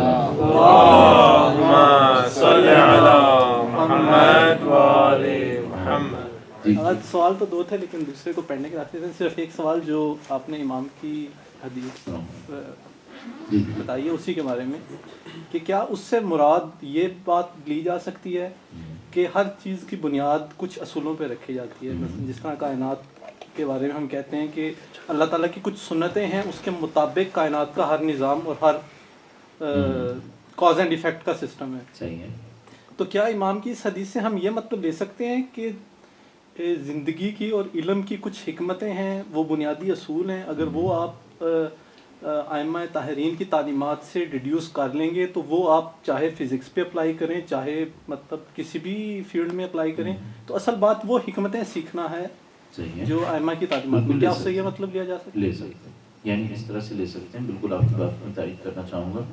وہ یہ کہ شاید یہ امپورٹنٹ کم ہوگا کہ میتھمیٹکس کس کو زیادہ آتی ہے, شاید یہ امپورٹنٹ زیادہ ہوگا کہ ہیومینٹی کو کون سرو زیادہ کرنا چاہتا ہے. یہ کہاں سے سیکھے گی, یہ ان سے سیکھے. مثال کے طور پر شاید یہ امپورٹنٹ کم ہوگا کہ ٹیکنالوجی اچھی کس کے پاس ہے، شاید یہ زیادہ امپورٹنٹ ہوگا کہ ٹیکنالوجی کا استعمال جسٹس میں ہوگا یا انجسٹس میں ہوگا، یہ زیادہ امپورٹنٹ ہے۔ بہت سارے لوگوں کے پاس بہت اچھی ٹیکنالوجی ہوگی لیکن انجسٹس میں یوٹیلائز ہوتی رہے گی۔ مثال کے طور پر میں سوچتا ہوں کہ جو دنیا میں ایڈورٹیزمنٹ بنتے ہیں، ان ایڈورٹیزمنٹ کے پیچھے کمپلیکیٹڈ سائنسز ہوتے ہیں، کس راستے میں استعمال ہو رہا ہے؟ لوگوں کی لسٹ کو اور پرووک کرنے میں، یہ کیا استعمال ہے؟ اگر انہی سائنسز کو یہ پازیٹیو کاز میں استعمال کر رہے ہوتے تو نہیں مانو دنیا کے اندر کتنی مسائل حل ہو جاتے۔ بالکل صحیح ہے کہ وہ جو زندگی گزارنے کی حکمتیں ہیں یا اصول ہیں، وہ اصول اور حکمتیں وہاں سے آتے ہیں، اور اگر آپ دیکھیں گے تو وہ وہی حکمتیں اس ڈسٹریبیوشن کو سالو کرتی ہیں، ورنہ پہ انجسٹس ہوتا رہے گا۔ اچھا انجسٹس لانگ ٹرم میں انجسٹس کرنے والے کو فائدہ دے گا؟ انجسٹس لانگ ٹرم میں پریویل کرے گا تو انجسٹس کرنے والے کو فائدہ ملے گا؟ اس کو بھی نہیں ملے گا۔ یعنی اگر ایک آدمی ظلم کر رہا ہے اور ظلم کرتا چلا جائے تو کیا ظالم کو فائدہ ہوگا؟ ظالم کو بھی فائدہ نہیں ہے، اس ظلم سے اس کو بھی نقصان اٹھانا پڑے گا۔ تو ظالم کے حق میں بھی بہتر یہی ہے کہ وہ ظلم نہ کرے۔ ممکن ہے کوئی یہ کہنا کہ یہ جو اللہ کا دین سکھاتا ہے یہ مظلوموں کو سکھاتا ہے، لیکن ظالموں کو تو نقصان کروا دیا نا اس میں۔ ہم کہتے ہیں نہیں، ظالموں کا بھی فائدہ ہے اس میں کہ وہ دین کو سیکھ رہے ہیں، ورنہ ان کا بھی بہت بڑا نقصان ہے۔ درود بھیجیے گا محمد و آل محمد۔